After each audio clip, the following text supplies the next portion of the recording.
Good morning, everyone. Hope everybody had a great weekend. We're going to call to order the January 17th, 2023 Indian River County Board of County Commissioners meeting. We'll first start with a moment of silence for our first responders and members of our armed forces, followed by an invocation by Christina Moore, Senior Pastor, Rahima Apostolic International Deliverance Center, and then with the Pledge of Allegiance presented by Commissioner Moss today. So if I would ask you to please stand.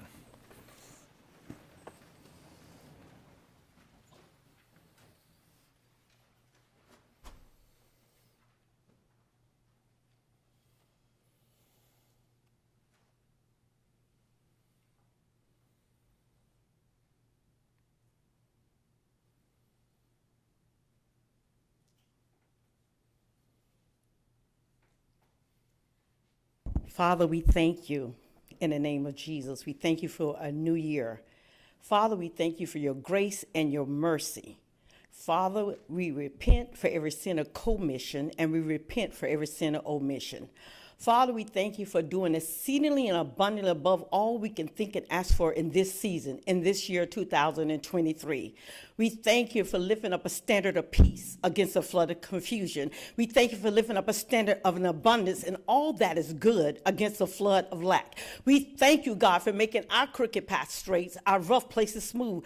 Father, we thank you for your mercy that abound towards us. Father, we thank you. We decree in the name of Jesus. I decree in the name of Jesus, blessings coming in from the north, the south, the east, and the west, Father. Touch your people, God. You said in your word, if my people, which are called by your name, will humble ourselves, repent, and turn from our wicked ways, then you will hear from heaven and heal our lands. According to Psalms 24, you said the earth is yours and the fullness thereof, and all they that dwell in there. And so, God, we ask you for your blessings. We ask you for your peace.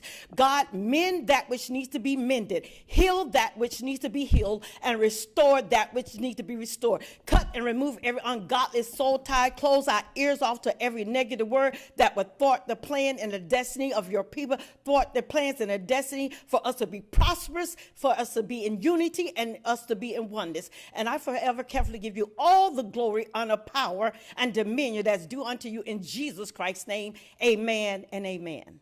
Amen. We had a wonderful day of unity yesterday in observance of Martin Luther King Day. So I invite you all to join me in a pledge of allegiance to our United States of America. I pledge allegiance to the flag of the United States of America and to the republic for which it stands, one nation, under God, indivisible, with liberty and justice for all. Thank you, Pastor Moore.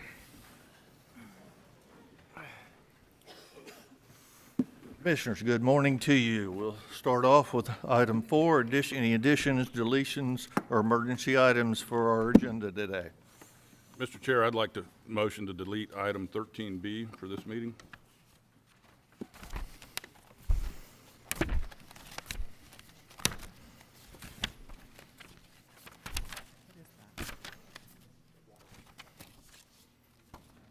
Say that again. 13B. 13. I thought you said 14. I'm sorry. You want to delete it? Yes, sir. I'll be happy to second that. We have a motion by Commissioner Lord to delete item 13B. Commissioners, do I have a second? You have a second. You have a second?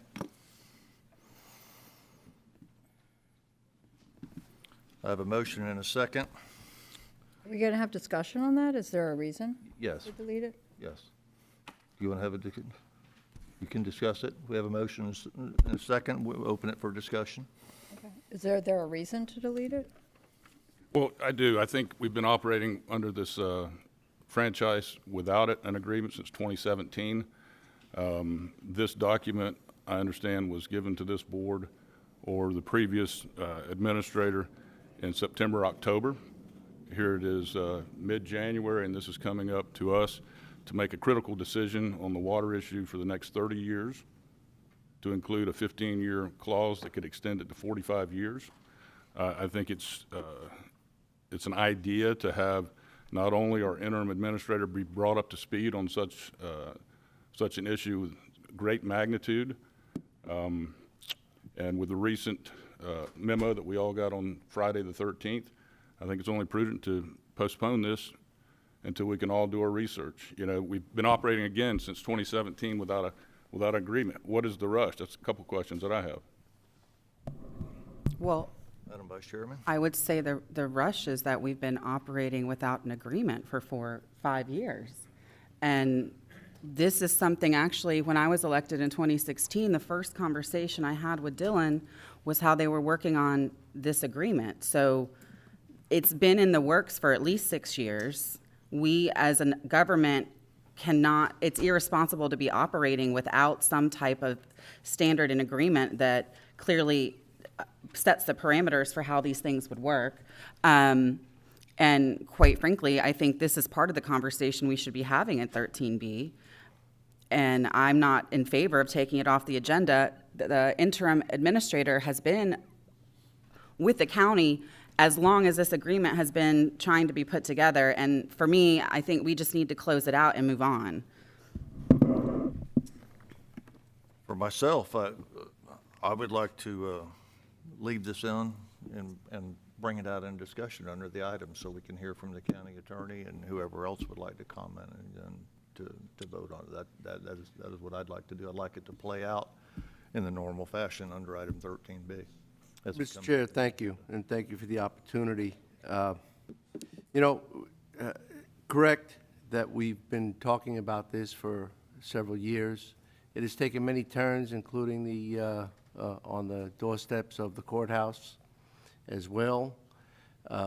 There was a challenge. We all met as a commission, as a city, and we had many meetings, and we didn't get where we needed to get to. And there was a challenge. There was also a feasibility study being performed by another jurisdiction, and that we were waiting to see what that feasibility study would entail.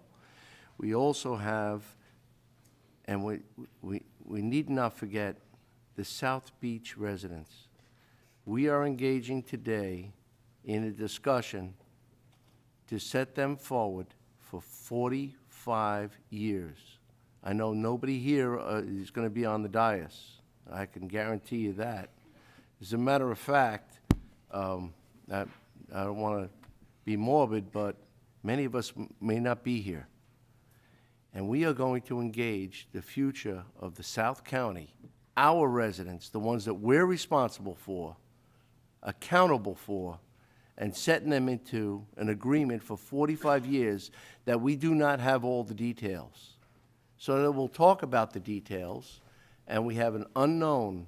It has been discussed many times with the city about the structure of pricing, and again, we get back unknown, unknown, unknown. We don't know where it's going to go. How irresponsible do we want to be? To engage in an agreement that is going to be cast in stone? Well, let's have the discussion as part of the agenda. Excuse me. Finish. Thank you. Go ahead. Cast in stone and may leave our South County residents in gravel. It may be shattered because we do not know what the decision is. I'm not saying that something is going to be done wrong, but let's see what's going to be done right for our citizens, for the people who will be reliant upon the services, the very basic of life, water, getting rid of water that may not be in the same condition as when it was delivered. I think we have an obligation not to rush judgment, rush forward, and make an agreement, specifically when there's a feasibility study that's occurring right now.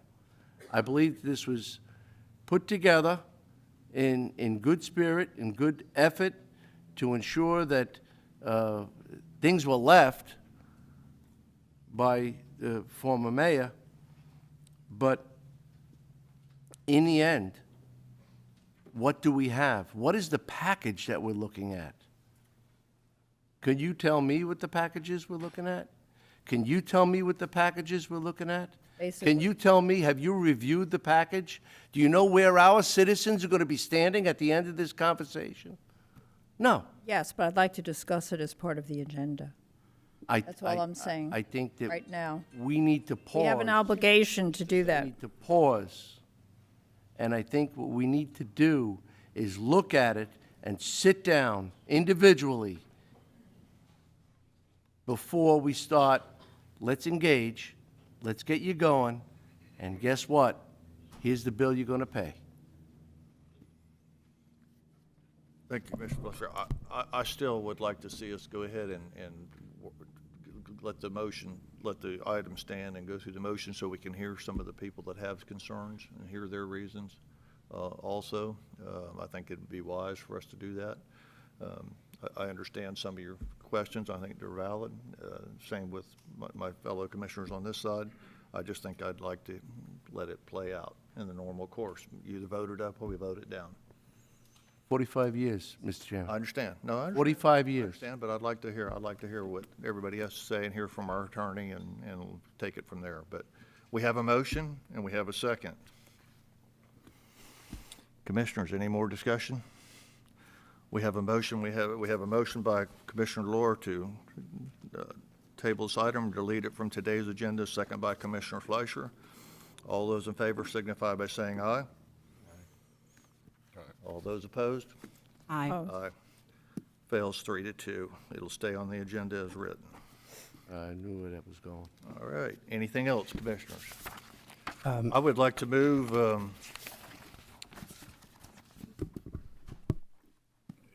item 15A, 1, A2, and A3, so Chief Johnson can get back to work. We'll put it on after the consent. And also, I don't see is solid waste here yet. Commissioner, we got a request this morning to remove 10B2 from the agenda. This was a request to speak from George Cologne. He just requested that we not do it today, do it at a different time. Okay, we'll put that down too. Anybody solid waste here yet or no? No. Okay, we'll leave that then. So I would accept a motion on somebody's behalf to move item 15A1, A2, and A3 behind consent and delete item 10B2. I'll be happy to make that motion. And second it. I have a motion by Commissioner Adams, second by Commissioner Moss. All those in favor signify by saying aye. Aye. Any opposed? Passes unanimously 5-0. All right, thank you, Commissioners. Moving on. We'll go to proclamations and presentations. Our first proclamation will be presented by Commissioner Fleischer. It's a proclamation recognizing Rabbi Michael Bernholz in celebration of 20 years of outstanding service. Rabbi Bernholz, come on down. Have I? And I believe there's somebody very special that you might have brought along. Will you please come up? too?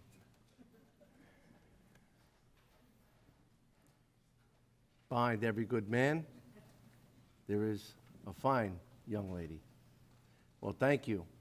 Rabbi, I have the privilege and honor of presenting this proclamation. And again, while you are a rabbi, a religious leader, that's not what it's about. It's about your dedication to the community.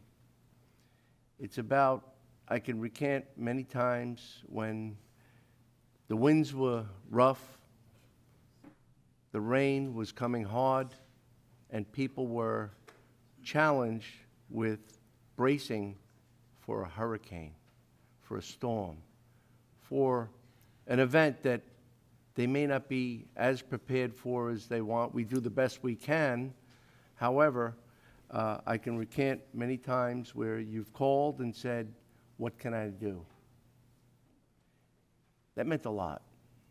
What meant even more is that when you showed up at the EOC staging area, when we didn't even have an EOC, and you brought your family. They were a lot smaller at the time. And you said, what could we do? Did the people, the emergency people need from us? That meant a lot. That wasn't something you do at the pulpit. That's something you do from the heart and your commitment to community. And I want to say thank you, because it didn't happen once, it happened twice. It happened many other times. And while we appreciate what you do in your calling, really this is about your commitment to community. So thank you. I have the honor of presenting this proclamation, which is recognizing Rabbi Michael Bernholz in celebration of 20 years of outstanding dedication. Whereas Rabbi Michael Bernholz of Temple Beth Shalom of Vero Beach is completing 20 years of outstanding service to his synagogue. Whereas Rabbi Michael Bernholz is dedicated to his services to the growth of the synagogue and to the sincere professionalism, guidance, and kindness to his congregants. And whereas Rabbi Michael Bernholz has displayed an uncanny ability to build meaningful relationships within the community at large and has helped to educate those about Judaism and engaging in social and educational activities. Whereas Rabbi Michael Bernholz has been a 20-year active member of the now named Treasure Coast Interfaith Community, formerly the Ministerial Association, working frequently on community-based interfaith activities with the organizations and institutions and their leaders. Whereas Michael Bernholz has proudly helped to establish over 20 faith-based groups in fellowship and friendship over the years, and all of the recently participated in the annual Interfaith Thanksgiving service with nearly 200 in attendance.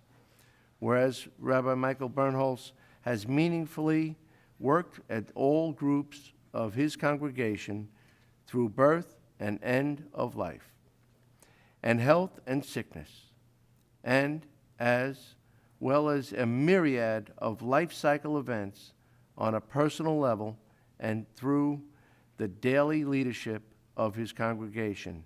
Now therefore be it proclaimed by the Board of County Commissioners of Indian River County, Florida, that the board congratulates Rabbi Michael Bernholz for his 20 years of outstanding service and dedication to Temple Beth Shalom and his congregants, duly adopted the 17th day of January 2023 and signed by all 5 county commissioners. Rabbi? What an incredible, incredible honor, and I am appreciative of this honor and proclamation from the County Commission. I'm appreciative of our Temple Board of Trustees coming to show their support of our congregation. And as I was coming forward, I was thinking of 2 moments. There's this moment where Moses is wandering with the people of Israel through the wilderness, and he gets to this place and he looks at God and he says, God, are we going to do this? Are we going to make it? I want to see the divine. If matzati chen be'enecha, if I have grace in your eyes, if I've really done this good job of leading the people, let me see you. And there's a whole argument, because it's Moses, it's God. They argue a lot. It's the Hebrew Bible. And God says no, and Moses says please, and God says, well, maybe. And there's this beautiful moment where God says to Moses, sit in the cleft of this rock, and I'm going to cover you with my hand, and then my ruach, my spirit, is going to go by, and then you'll open your eyes and you'll catch just a glimpse of my presence here in this world.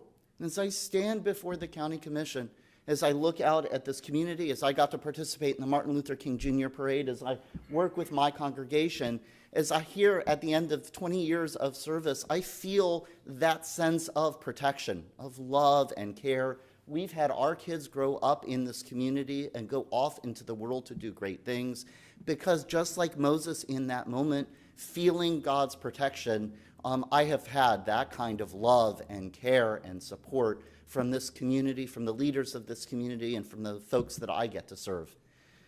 In this week's Torah portion, there's another moment with Moses, and he's just setting out, and he's actually standing at the burning bush. And again, even before, later, he's saying, God, I'm not sure I can do this. I have a strange job. I will be the first to admit it. I go from stapling and filing to going and visiting folks in hospitals. Sometimes I'm scrounging for resources to help a family in need, and other times I'm looking up an obscure passage. I do all kinds of things, and sometimes I know what I'm doing, and sometimes I make it up as I go along and make it look like I know what I'm doing. It's kind of like Moses at the burning bush, and he is filled with doubt that he can actually do that. Here I have this awesome responsibility. I'm here. We're not going anywhere. I have a long opportunity to continue to serve. I'm like Moses in that moment of the burning bush. And what happens? God says, I'm going to partner with you, Moses. We're going to get the people of Israel out of that stuck and narrow place. And then he also says, take Aaron, your brother. He's going to be your spokesman. He's going to be your support. You have the energy of your ancestors. You have the love of your family. You have this whole community that you're going to lead forward. I feel like that in this moment.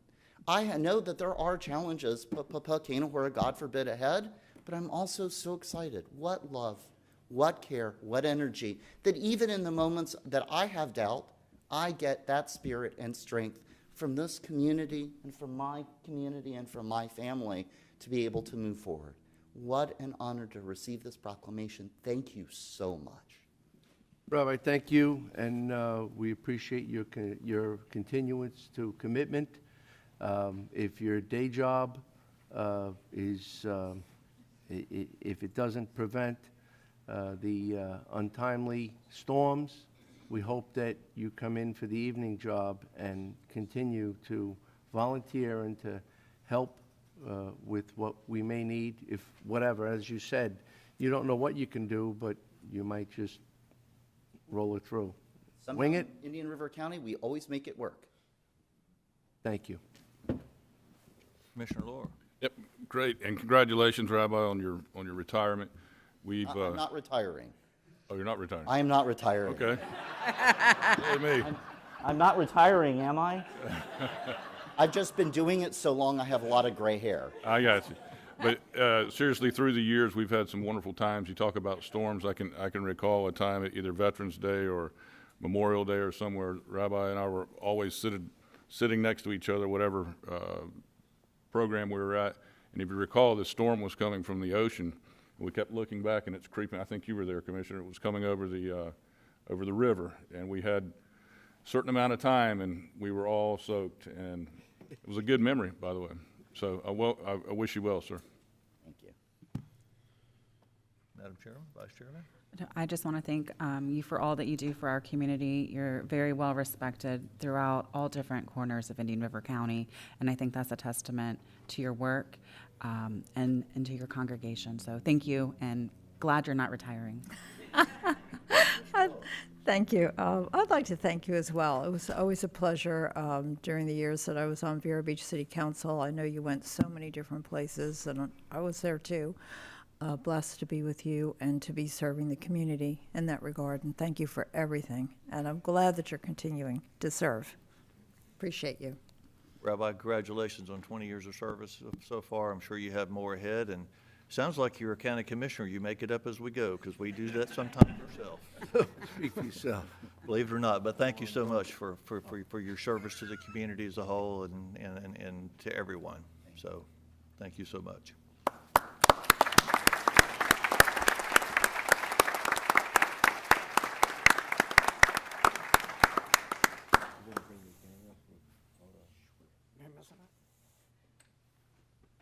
Get all, everybody, come on. Thank you so much. Always a pleasure.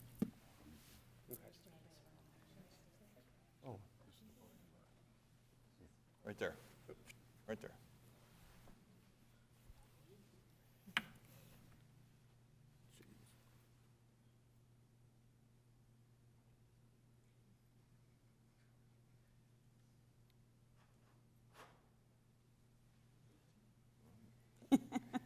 Thank you again. Thank you.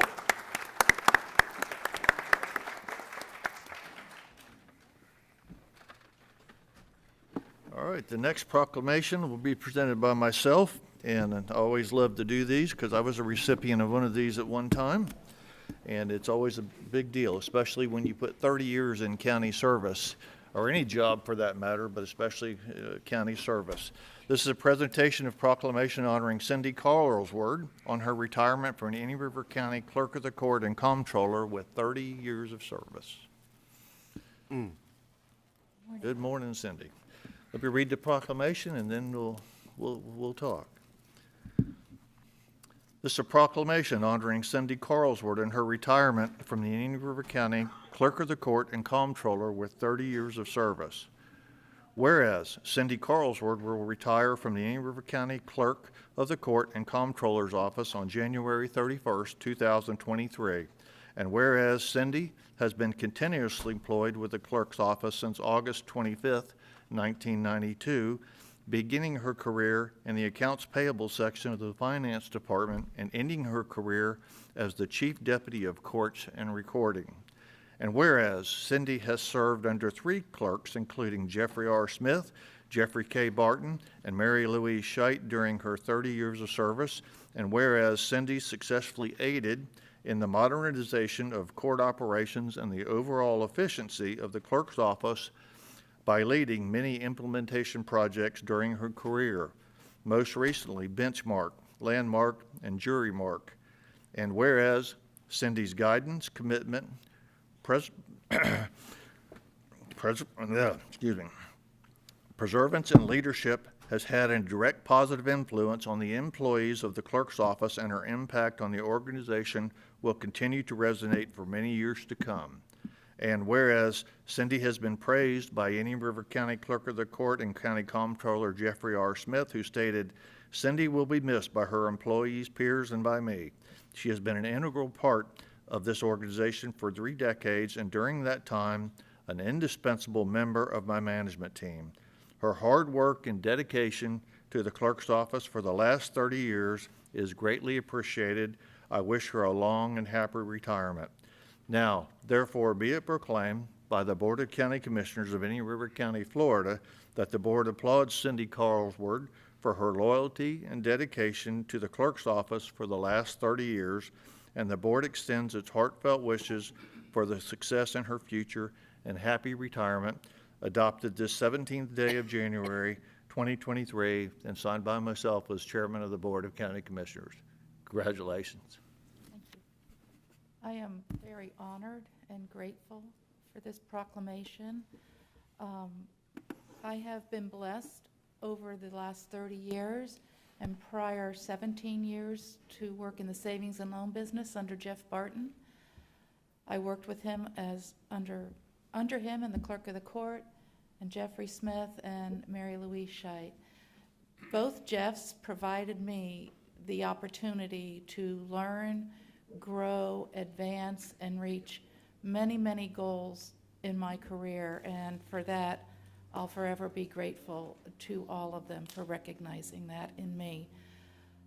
I would be remiss if I didn't recognize all of the supervisors that worked under me and direct staff. Without them, I couldn't do the job I have done for the last 30 years. They have been as supportive of me as I have been with them, and I feel that the clerk's office has the best management team that there could be. Going to conferences and things across the state, our office is always on top. We've reached all the goals set for us, and we, most of the time, are above the mark of where most clerk's offices are. We were the pioneer county for Landmark. We were also the pioneer county somewhat for Jurymark. Many clerk's offices have come to visit us to see how we do things, and they take back what we do and implement them in their offices. And that is because of the staff that we have, and they work hard for the clerk's office. It's bittersweet for me to retire. I'm looking forward to it. I will certainly miss all the people that have come across my path in the last 30 years. I do look forward to getting projects completed at home. I look forward to traveling, but most of all, I am looking forward to when my grandchildren ask me, "Mima, do you have to go to work today?" I can say, "No, I do not. What would you like to do?" Thank you for this proclamation. I hit it home. Mr. Clerk. Thank you, Mr. Chair. I hope I don't get too caught up in this, but when Cindy said it's bittersweet for me too. You know, they say that they're behind a successful guy, there's always a strong woman. And I'm blessed to have my wife at home and Cindy at work. And without her, I wouldn't have been able to do this job for 10 years like I've done. It's the staff that makes me look good, and she leads the staff, and I can't thank her enough. I'm happy that she's going to be able to start enjoying life a little bit, but I'm sad because she's going to be gone from the office. But welcome to your new life. I love you guys.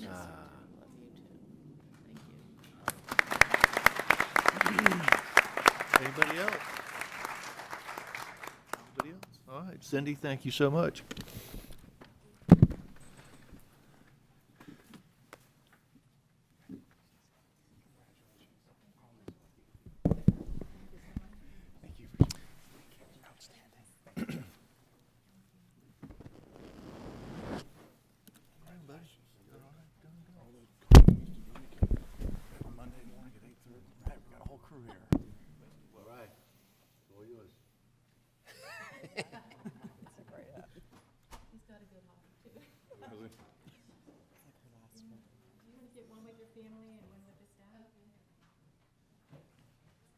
Come on down there. Okay.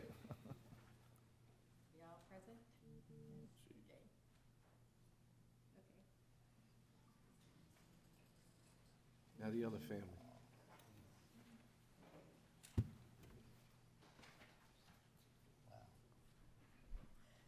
Have to go in the back row there. Some of you guys are going to have to Double up. jump over to the other side here. There you go. At least now I know why our internal auditor was here. Dylan was very concerned. Y'all need to move up a little bit and then let people squish in. Squish in the back. Two rows, two rows.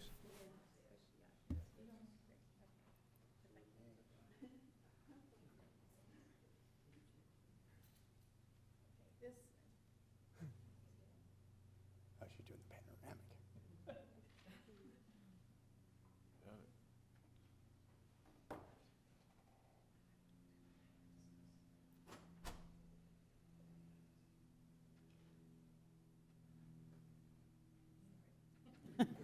What happens when you bring a lot of friends?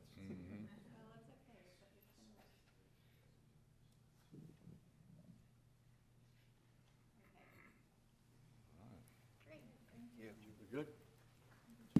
Congratulations. One more time.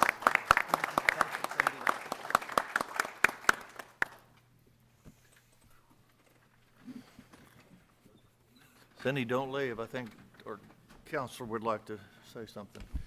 Cindy, if I can, and I appreciate the board just let me have a moment. I think for me, I don't understand all the things that Cindy did, but she exemplified what I love in terms of this job and the way that we work well together. Anytime I had an issue, and I knew if I called Cindy, she'd call me right back, and we'd work on whatever it was, and we work cooperatively, solve whatever the problem may be that came up. And I just think that really demonstrates how we work very well together, and I think that's such a critical component how well this county operates. So just wanted to thank Cindy for that sort of work with me attitude that you brought to the table. So thank you. Mr. Administrator. Cindy, I too would like to thank you personally.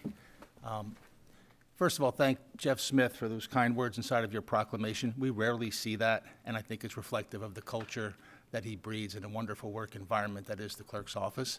To you, with all sincerity, these are wonderful accomplishments in your proclamation, but nothing is more important than the reputation that precedes you.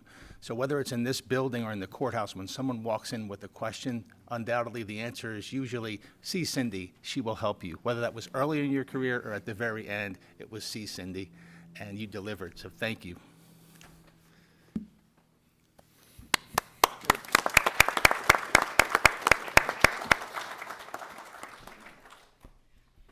Our next proclamation will be presented by our Vice Chairman, Commissioner Adams. It's a presentation of a proclamation honoring Dan L. Vaughn, Circuit Judge, 19th Judicial Circuit. Judge Vaughn, come on down. Welcome, Judge Vaughn. It is a privilege to read a proclamation honoring Dan L. Vaughn, Circuit Judge, 19th Judicial Circuit. Whereas Indian River County wishes to express its appreciation to Dan L. Vaughn for his integrity and dedicated service to all Treasure Coast residents as a Circuit Judge of the 19th Judicial Circuit. And whereas Judge Vaughn graduated from the University of Georgia in 1980 and Sanford University's Cumberland School of Law in May of 1983, immediately beginning his legal career with the Florida State Attorney's Office and remaining there until his election as a St. Lucie County judge in 1990. And whereas Judge Vaughn was duly appointed as a circuit court judge in February of 2000 by Governor Bush and later assigned to Indian River County from 2004 through 2008, and again from 2019 until his retirement earlier this month, handling the juvenile caseload in the entire felony assignment. And whereas Judge Vaughn gave a voice to victims, avoided intimidation, eschewed prejudice or favor, and showed compassion to those who were nervous, scared, or worried. And whereas Judge Vaughn's competence and character were manifested for all Indian River County citizens time and time again through his faithful and consistent interpretation of the laws of the state of Florida and reasoned meting out of justice. And whereas Judge Vaughn has served his community in many ways outside of his professional duties, including taking a personal interest in teaching adolescents about the workings and traditions of the American legal system, coaching baseball, football, flag football, soccer, and basketball, umpiring Little League games, and serving on the board of directors for local Boys and Girls Clubs and the core probation program. Now, therefore, be it proclaimed by the Board of County Commissioners of Indian River County, Florida, that Judge Vaughn is recognized for his outstanding contributions to this community, and the board sends its sincere best wishes for all of his retirement endeavors. Adopted the 17th day of January, 2023, and signed by all 5 commissioners. And Judge Vaughn, I want to thank you for all, your commitment. It's been a long career. Your reputation precedes you. You're very well respected in this community and throughout the state of Florida. And I know the judicial system is going to miss you. You were able to masterfully handle a very large caseload during COVID. I know it was very difficult, and you did a grand job with that. So I just want to thank you for your years of service. Wish you very much luck in your retirement. You have certainly earned it. And just, again, you're an amazing person, and all I ever hear is great things about you. Maybe not from some of the people that have come in front of you, but very well respected in the legal community and throughout all different areas of the community. So thank you. Thank you all very much. It was very unexpected to recognition. It is nice to be recognized. I've been told, or it's been said that brevity is the soul of wit, so I'll be brief. I know y'all are busy, and I had a couple of tough acts to follow here, really did. But thank you all very much for recognizing me. I've been very fortunate when I worked here in Indian River County to have some really excellent clerks and deputy court bailiffs that worked with me. Some of them were your deputies. They were great. I didn't look at my clerks, and I shouldn't say my clerks, the clerks that work with me and the deputies that work with me as co-workers. I looked on them like my friends, and they still are. So I was very fortunate with all that. So thank you all very much for the recognition. I appreciate it. It was very unexpected, to be sure. Now I know what it feels like to appear in court in front of somebody. I'm a little nervous standing up here, so now I know how they felt. So it's been a long ride, almost 40 years. So I thought it was time to kind of hang it up. But I appreciate y'all recognizing me. I appreciate looking forward to the retirement. Thank Karen and my clerks back there, the ones that are here. Thank you all very much. And my deputies, they're not here, but they know who they are. So thank you all very much. I appreciate the recognition. Commissioner Lohr. Well, yes, sir, Mr. Chair, thank you. And I go back with Judge Vaughn to end of 89, beginning of 1990. And I can tell you, not only as a prosecutor, but as a judge, he may not want to admit it, but he was the toughest judge we've had in this circuit for decades. Furthermore, he's going out on a high note. His Georgia Bulldogs have won the championship 2 years in a row. Twice. So hopefully next year, but Your Honor, have a wonderful retirement. We'll miss you. Commissioner Fleischer? Your Honor, thank you. And so well respected, again, it was pointed out that maybe perhaps some people in the community did not appreciate your fine work, but I did. And having conversations with individuals that might have been in our care, custody, and control, they hoped that they did not have to appear before Judge Vaughn. And so, that's a very respectful statement for somebody who's done something wrong to know that something's going to be righted by a fair and equitable, sometimes tough guy, because it's very important that you sat where you sat and ensured that justice lay in the balance. And you did it so well. I admire you, I appreciate you, and it was a privilege and honor of working in the system where you were very much a part of. And I hope that you are going to do something equally as rewarding as the reward that you gave to the citizens of Indian River County. Thank you all. Could we hear a little bit about what you might be doing? You need an authority on that? We're maybe do a little traveling, play a little golf. I should have retired before football season, then I could go to football games. I didn't think that out too.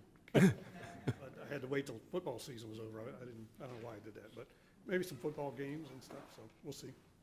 Well, they're going to come back. There's another season coming. Yes, sir. Look forward to Commissioner Moss? Thank you, Your Honor. Thank you, Judge, for doing a tough job so well for so long. It's appreciated. Counselor? And Your Honor, as a county attorney, luckily I don't have to handle a lot of juvenile or felony cases in front of you, but certainly have seen you at work and know this community will miss your leadership. It's as I kind of talked about with Cindy, it's certainly so important to have these really important leaders in our community. In the judicial system, in the court system, as part of our courthouse. It's certainly the foundation of our whole governance system. And so I want to thank you for being a significant, important part of that in our local community. So thank you. Michael? Your Honor, thank you for keeping the bar high, setting your own standard.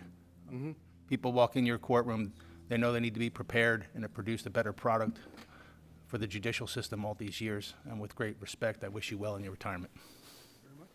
Judge Vaughn, as chairman of the Board of County Commissioners, I want to thank you for your service and everything that everybody said. I know is definitely true, and it's probably the first time that a St. Lucie County boy has got a proclamation from Indian River County, but we are glad to do it, and you're a graduate of a pretty good school with a pretty good football team this year, so. And last year too, but we thank you for all your service and all your dedication to the court system and making sure they run like they're supposed to and the justice serves and your reputation precedes you, sir. Thank you so very much. Mr. Clerk. Yes, I just want to publicly express to Judge Vaughn how much we appreciated him here in Indian River all this time, and my staff is really going to miss him. And the way he conducts himself with my staff is impeccable. And I just want him to know that we love him. Thank you all very much. Thank you. Judge. Your Honor.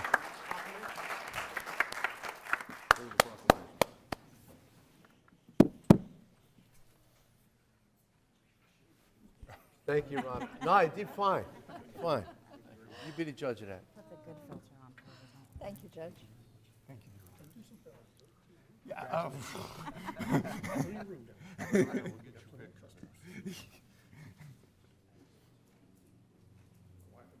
Wow, great. That's great.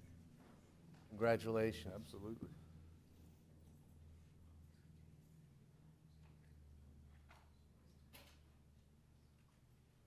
Keep an eye on David for us.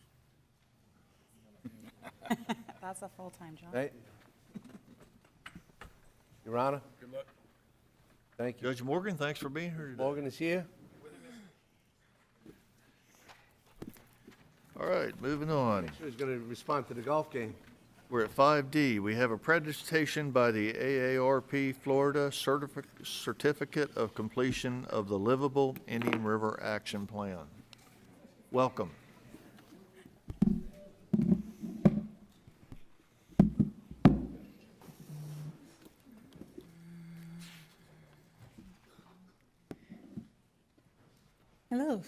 Chairman Ehrman, Commissioners. My name is Ingrid Collins. I'm the Associate State Director for Community Engagement for AARP Florida. Thank you so much for having me here today. On behalf of AARP Florida, I want to thank Indian River County Board of County Commissioners for your leadership in making your community an even better place for people of all ages.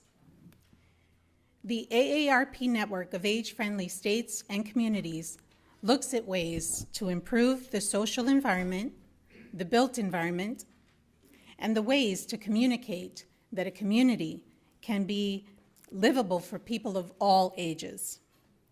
The age-friendly process is a 5-year cycle that begins with listening to the community, followed by building out a plan based on that input, implementing that plan, and then assessing the progress before re-engaging the community once again at each 5-year cycle.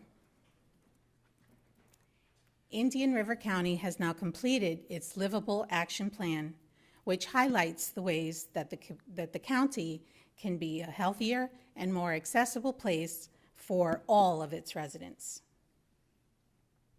Indian River County is now part of this illustrious network. It's one of 45 age-friendly communities in Florida and more than 700 across the country. In fact, Florida is one of 9 states, and the U.S. Virgin Islands is one territory also designated as age-friendly within this network. It has been our pleasure to work with the Senior Collaborative of Indian River County, and we also want to thank the many other partner organizations and community members who have contributed to this action plan. Most especially, we want to thank Randy Riley, who's here with me today, and also Abby Walters for their hard work on this action plan. We are particularly proud of their creative efforts to get input from community members during an exceedingly difficult time. Indian River County heard from over 1,800 members of the community and held virtual listening sessions with community partners to get even more input to make sure that the action plan was reflective of the entire county. Your efforts to align the Livable Action Plan with goals of multiple organizations within the community will serve as a model for others. I am pleased to provide a certificate today in recognition of Livable Indian River County. We look forward to collaborating with you and to showcasing Livable Indian River County as a leader, not only statewide, but also nationally. And we look forward to your continued progress ahead. Thank you very, very much. Thank you.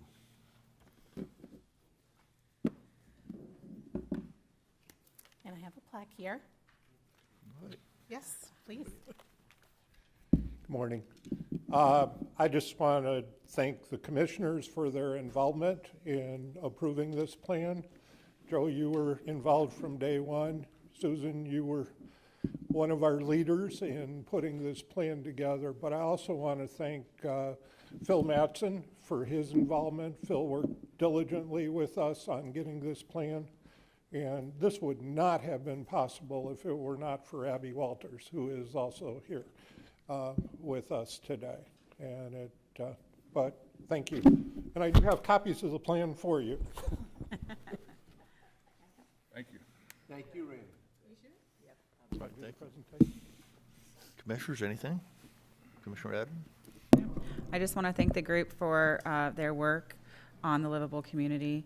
I know it's been a kind of a longer process than we had anticipated, but we did have some things crop up in the middle of that. But you guys have worked and you've built quite an extensive network and organization throughout the community to help move this plan forward. So we greatly appreciate it, and keep up the good work. Thank you for staying the course and for all your efforts. Appreciate it.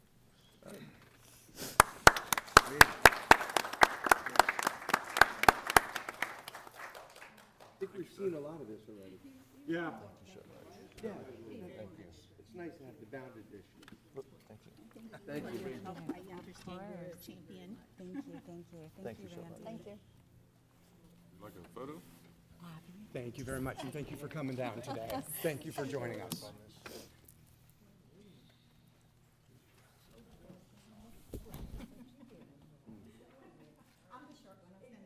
Thank you.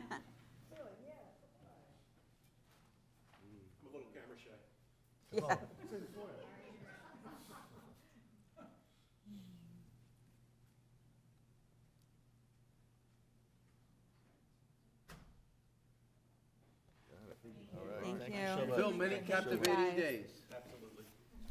Not captive days.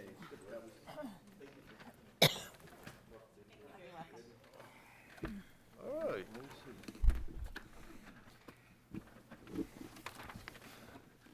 Commissioners, I think we did a lot of good stuff there. So those people and the folks that contributed deserved those proclamations, and thank the AARP for their recognition also.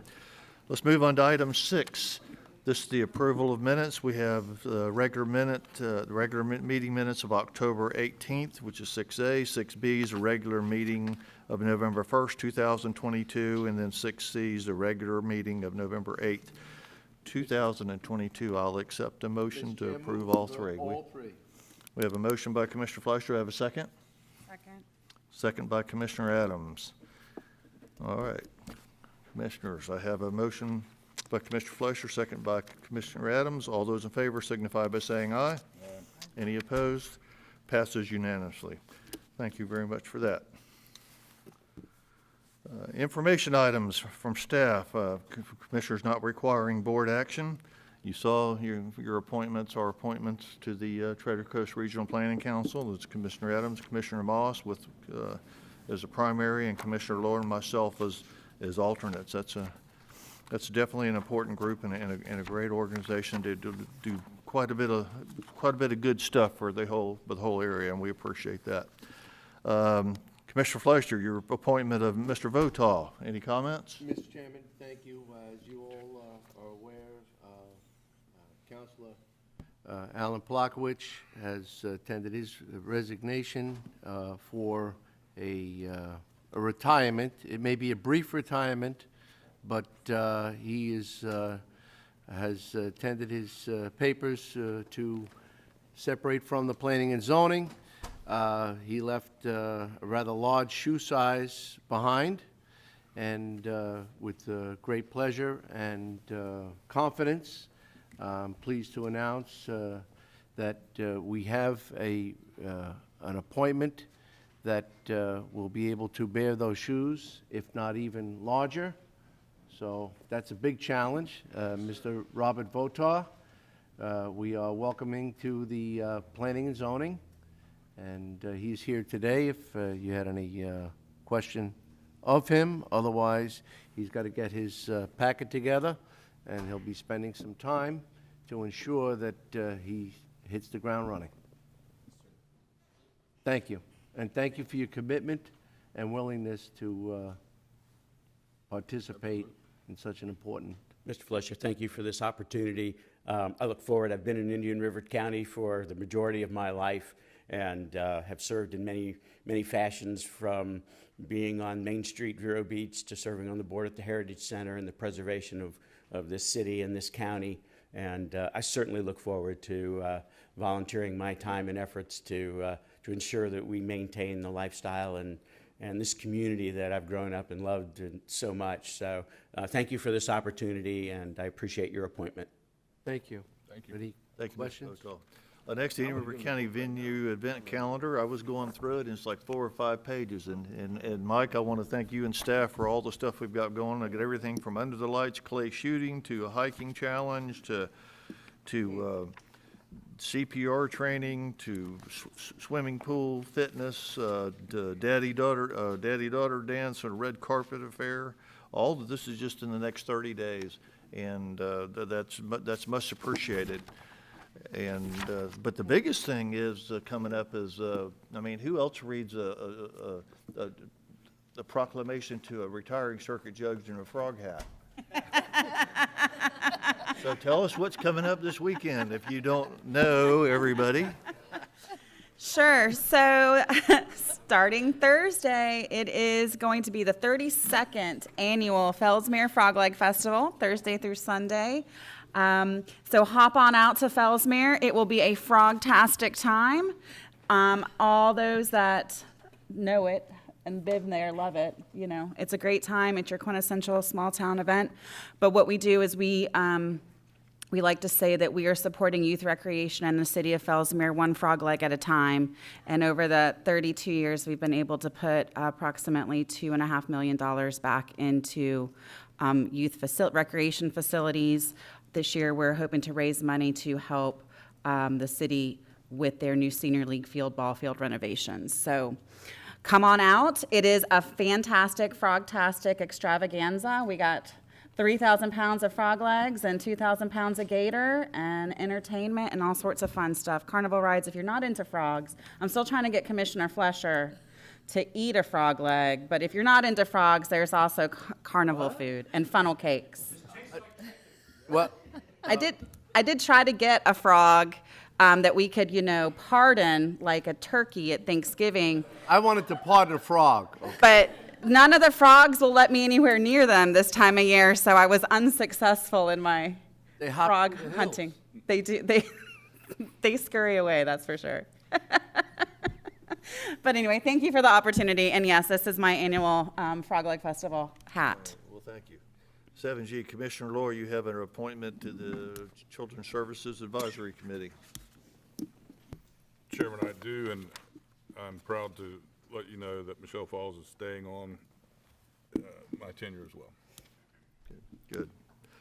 And I'm also Heather Graw-Barwick has resigned as my appointment from the Children's Services Advisory Committee due to her workload at the law firm. She's the business manager there, and plus her family life and everything else. So she's resigned. I thank her for her service. She's did a great job and served the community well.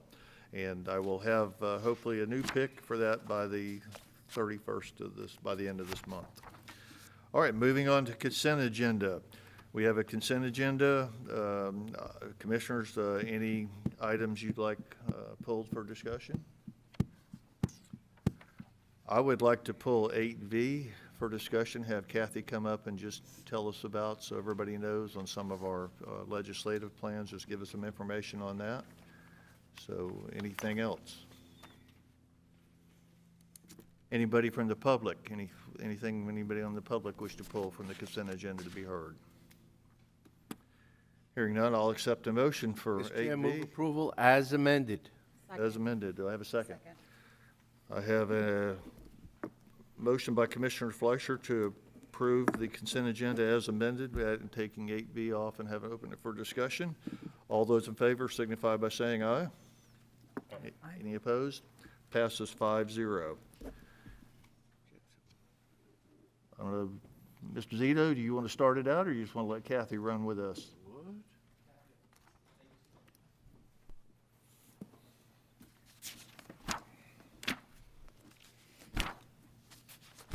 Good morning. Good morning. Okay, the last time I talked to you was in November about this project, but you have had quite a lot of activity on this, our priorities and discussions on different items. So knowing that this is mostly for our viewing audience, I just want to take everybody through what's happened since November. We've had the Florida Association of Counties Legislative Conference, which included the Small County Coalition, the 4-County Commission, which was moved from December to January the 11th, which kind of put this discussion, it moved that discussion ahead as well. So you would have probably heard about this at the end of December had that meeting not been moved. The IRC delegation meeting was just last week, January the 12th. And after that, we did meet with Representative Brackett and Senator Graw. The committee meetings are underway, and our legislative session convenes March the 7th. All of our items and items that are mutual have been discussed at various parts of these meetings as well. So today really is just about getting the final acceptance of our priorities and guidelines, because I brought it to you in draft form last time. In November, you brought up the mental health funding, FRS benefits, emergency operations, high-risk retirement package, and beach restoration. We don't have specific language in this package, but those projects or those issues are being tracked by me, by our Tallahassee team. And anytime we see any activity on any of those issues, we have the opportunity to bring that back to you. We will be having a weekly call with our Tallahassee team, and we monitor the bills as they go through the system. So we'll make sure that we do briefings for you on those issues as we see them. Unless you have very specific language or a direction that you want as part of those issues, then this would be a good time to talk about that. So as almost every county in Florida, our guiding principles are similar.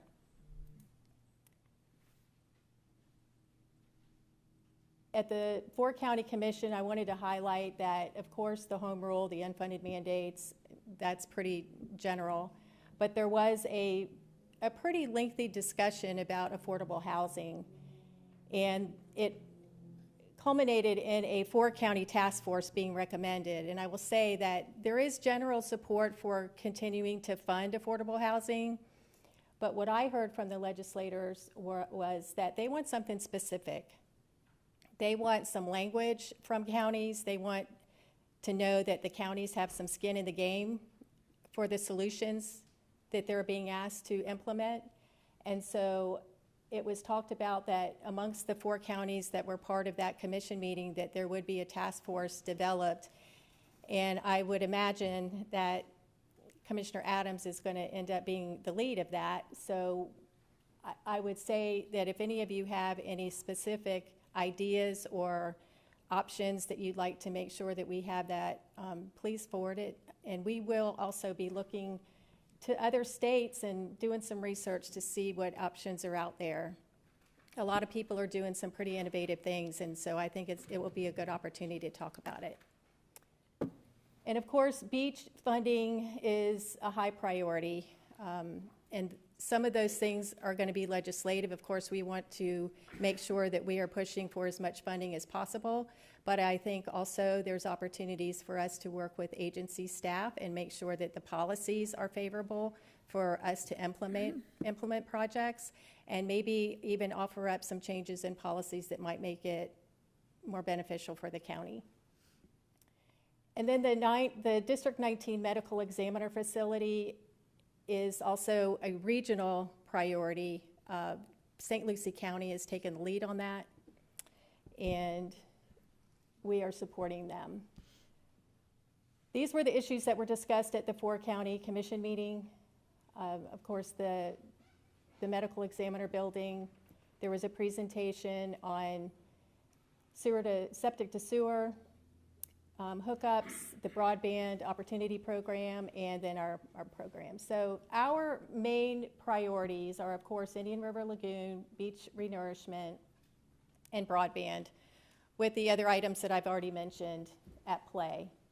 And I put the vacation rentals on here last time, and that falls under the issues, again, that we are monitoring. Most of those issues are defense issues. There is a bill that is right now in there on vacation rentals. It's favorable to the county, but it's not getting any traction right now, but we'll make sure that we brief you on it if it begins to. What did I do? I pushed the wrong button. Okay, so these are the programs that we have put forward at both the Indian River delegation meeting, and we discussed with both Representative Brackett and Senator Grahl. The 8th Street stormwater treatment and storage area, I really like this project because it is multi-dimensional. However, it is in conceptual design, and it is a multi-year project.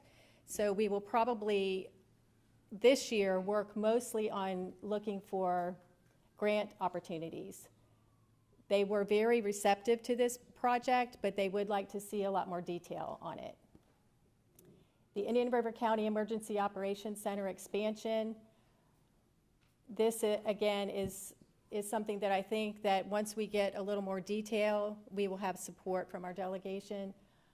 And the Indian River County Traffic Operations Center, this one is, we think it has merit because we would cost share with Department of Transportation. It does house infrastructure that belongs to the state, so it makes sense for us to cost share with them. And we are working right now to put some finer details on the proposal. And then the medical examiner building has sponsors with both Senator Harrell and Representative Trabulsi. And I think that's it. If you have any questions, I'd be happy to answer them. Any questions for Kathy? All right, Kathy, thank you. Commissioners will need a motion to approve that item, so I'll accept the motion to approve. Second. Have a motion by Commissioner Lohr, second by Commissioner Adams. Anybody in the public wish to comment on the motion? Seeing none, Commissioners, all those in favor signify by saying aye. Aye. Any opposed? Passes unanimously. All right, now we're going to move on to 15A.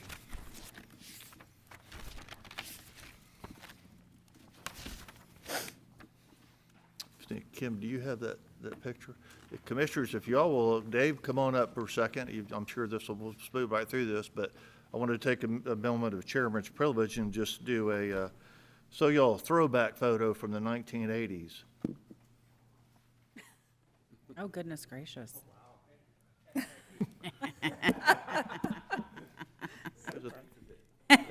There's a throwback photo from probably around 1985, 80, somewhere in there. That's our engineer, Tim Ward, on the left. Tim's a lifelong resident of Indian River County, and he's also a commercial fisherman, tour guide out there on the river, and does a great job. It's yours truly in the middle, and that's our chief there on the right-hand side. So I just wanted to throw that out there for you there, Dave. You guys haven't changed at all. We haven't changed a bit, have we? No. All right, thank you, Kim. All right, Commissioners, we have Emergency Services District 15A. Approval of Emergency Services, A1, approval of Emergency Service District minutes of August 16th, 2022. Move approval. Do you have a motion? Move approval. Motion by Commissioner Fleischer, second by Commissioner Lohr. Any comments? Anybody from the public wish to comment on the motion? Seeing none, that is approved. 15A2, approval of Emergency Service District minutes all in meeting of favor? October 4th. What didn't I do? I'm sorry. Did I get ahead of myself? We didn't sorry. do that part. All commissioners signify by saying aye. My fault. You skipped the I thing. I did skip the aye. Okay. Any opposed? Okay. I just assumed it would be opposed. See? Not a unanimous. Like Reverend Bernholz, I'm winging it. So, okay, 15A2, approval of Emergency Service District minutes meeting of October 4th. Mr. Chair, move approval. Thank you, I can hear you now. Second? Second. Having a motion by Commissioner Fleischer, second by Commissioner Adams. Anybody wish to comment on the motion? Commissioners, all those in favor signify by saying aye. Aye. Any opposed? Carries 5-0. He's gonna get it. 15A3, approval of advanced purchase for fire rescue apparatus. Mr. Chair, move approval. I have a motion by Commissioner Fleischer. I have a second. Second. Second by Commissioner Adams. Anybody from the public wish to comment on the motion before us? Hearing none. Commissioners, all those in favor signify by saying aye. Aye. Any opposed? Passes 5-0. Thank you. That's it. Use it well, sir. Thank you, sir. All right. Moving on.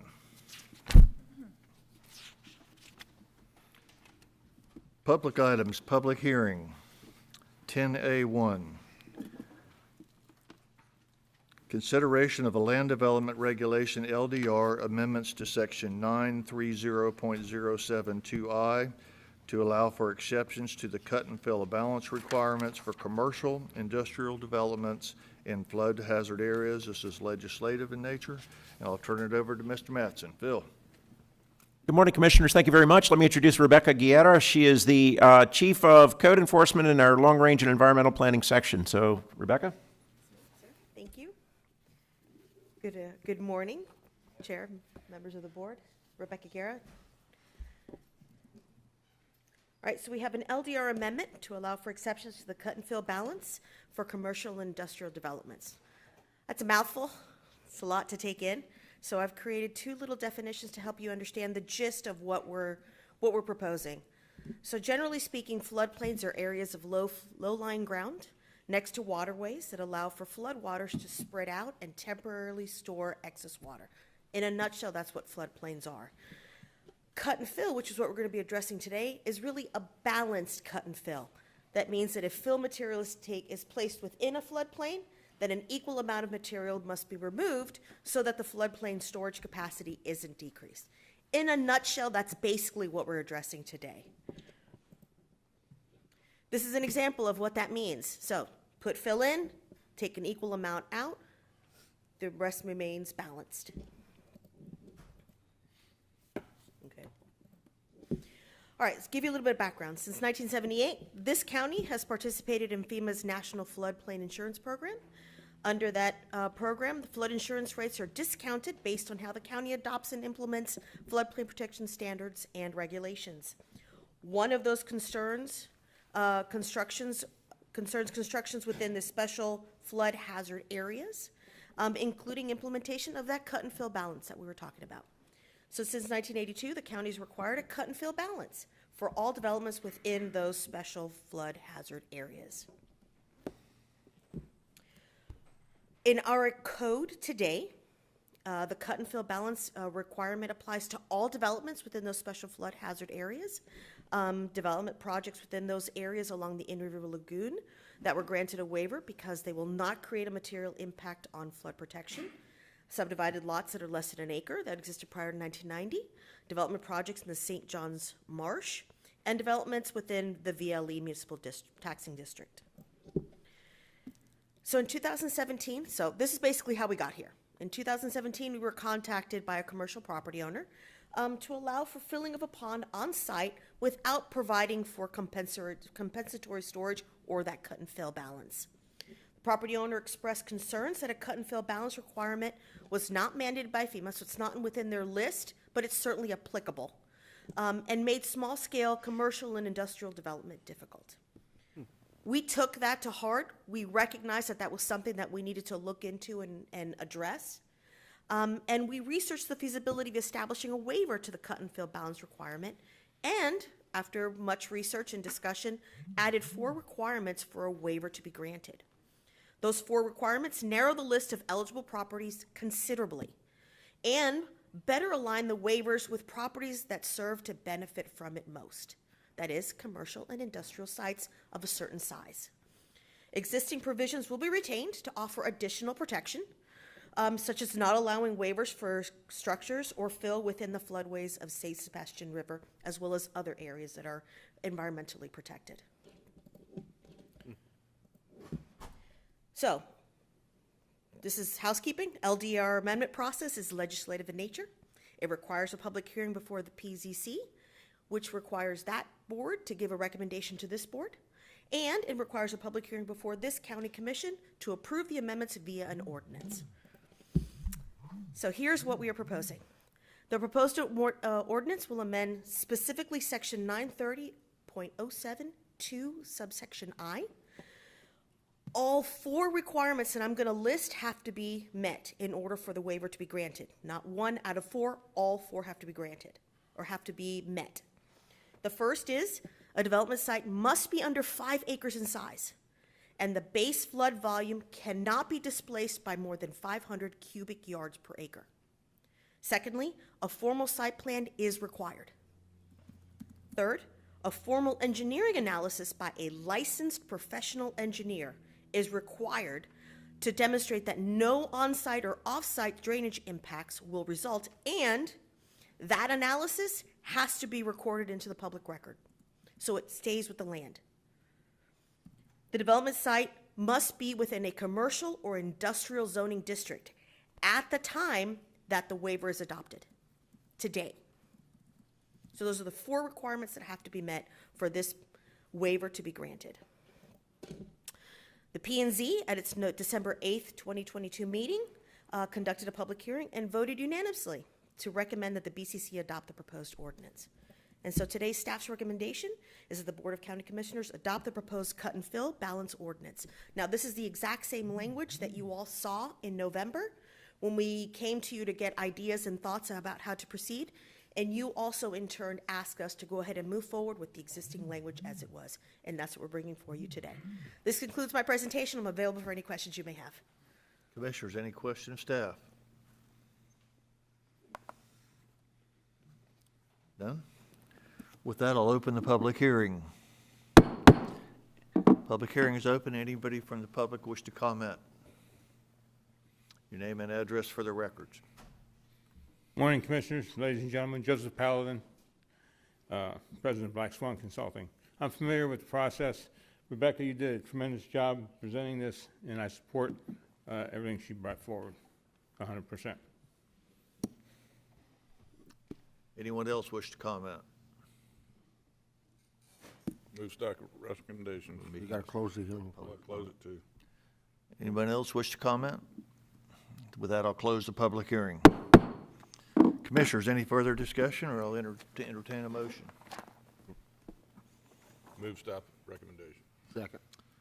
Have a motion by Commissioner DeLore. Do I have a second? Second. Second by Commissioner Fleischer. Any further discussion? He is. Anybody else wish to comment on the motion? Seeing none. Commissioners, all those in favor signify by saying aye. Aye. Any opposed? All those passes 5-0. Thank you. 10A2, request for the Board of County Commissioners to consider an ordinance modifying Title 10 Impact Fee Ordinance Regulations and Appendix 10. This is also legislative in nature. And Mr. Mattson, I'm going to turn it back over to you. Once again, Phil Mattson, Community Development Director, and I'm going to introduce John Stoll, who is over our housing, our economic development, and our comprehensive planning activity. And I just wanted to say, I see a theme recurring already in this meeting. We've talked about affordable housing in the Livable Communities Action Plan. We've talked about it as a legislative priority. And this is something staff took on proactively through our visioning process and through our coordination with our AARP partners and others. A fairly simple step we could take to maybe help foment a little more affordable housing out there. So, John? Thank you, Phil. Okay, so we're going to discuss impact fee waivers for single-family and multifamily for affordable housing purposes. Quickly run over the definition of impact fees. Those are fees charged to developers to cover in whole or in part the anticipated cost of improvements that will be necessary as a result of the development. So we'll do a quick timeline here. So back in 2020, AHAC, the Affordable Housing Advisory Committee, came up with several recommendations to incentivize affordable housing. One of those was an impact fee exemption for new single-family and multifamily units less than 1,500 square feet for households that make less than 80% of the area median income. In March 2020, the Board of County Commissioners approved a revised impact fee schedule. That impact fee schedule set single-family housing units less than 1,000 square feet at 80% AMI, got a complete waiver from impact fees, 50% impact fee reduction for single-family housing units between 1,000 and 1,500 square feet at 80% AMI. No waiver reduction process was created for multifamily units at that time. Over the summer this year, we had another meeting with AHAC and we discussed impact fees again. AHAC recommended that we expand our impact fee waiver process to include single-family affordable and multifamily affordable units, and these would again be at 80% AMI. Back in October, we brought a recommendation to the board. We asked that the board direct staff to prepare and notice a formal amendment to Article 10, Appendix A of the impact fee schedules, and authorize the Community Development Director on behalf of the board to execute single-family and multifamily affordable housing impact fee waiver agreements. We also asked that you direct staff to prepare a resolution through the pending ordinance doctrine and permit staff to implement the new impact fee rates during the time that we were adopting the ordinance, and the board did approve that at that time. So today we're returning with this in a formal amendment. You can see our current impact fee schedule does provide for that single-family waiver for less than 1,000 square feet. What we're going to propose is that for households earning no more than 80% AMI, we expand the single-family affordable housing waiver process to exempt impact fees from all single-family housing units less than 1,500 square feet. And we're also going to ask that we exempt multifamily housing units less than 1,500 square feet from the payment of impact fees, again at 80% AMI. And you'll see that this is what our new proposed schedule will look like, all of those set in within that document. As Phil had mentioned previously, we're moving all these forward with visioning implementation principles. And you can see that this is obviously a very affordable housing friendly principle. And with that, staff recommends that the Board of County Commissioners adopt the proposed ordinance amending the existing affordable housing impact fee waiver process and direct the Community Development Director on behalf of the Board of County Commissioners to execute single-family and multifamily affordable housing impact fee waiver agreements. That concludes my presentation. Thank you. Commissioners, any questions of John or Phil? Not at this time. No questions? No, nope. All right, with Mr. that, Chair, I got one question. How do we monitor after they build the home or whatever? How do we monitor their income? We don't actively monitor them, but we do make them enter into a formal impact fee waiver agreement, and that's registered with the county. So if we were to find that they were in violation, it would probably be on a reporting basis. We could do something at that time. There's a 3% penalty if they do. And I find most multifamily housing development that's targeting low-income people for a variety of legal reasons will put a covenant in the ownership agreement or something. So there'll be something that runs with the land or runs with the unit. So. any further questions?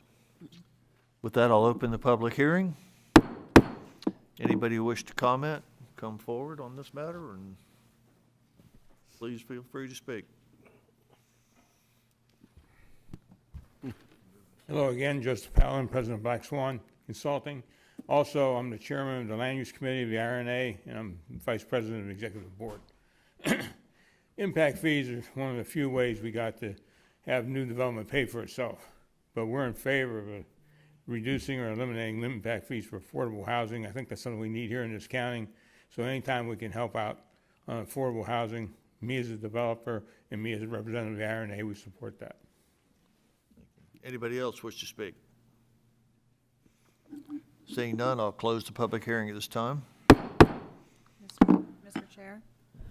I'd be happy to move approval, and I just want to thank staff and the AHAC committee for continuing to work on ways we can break down barriers to affordable housing.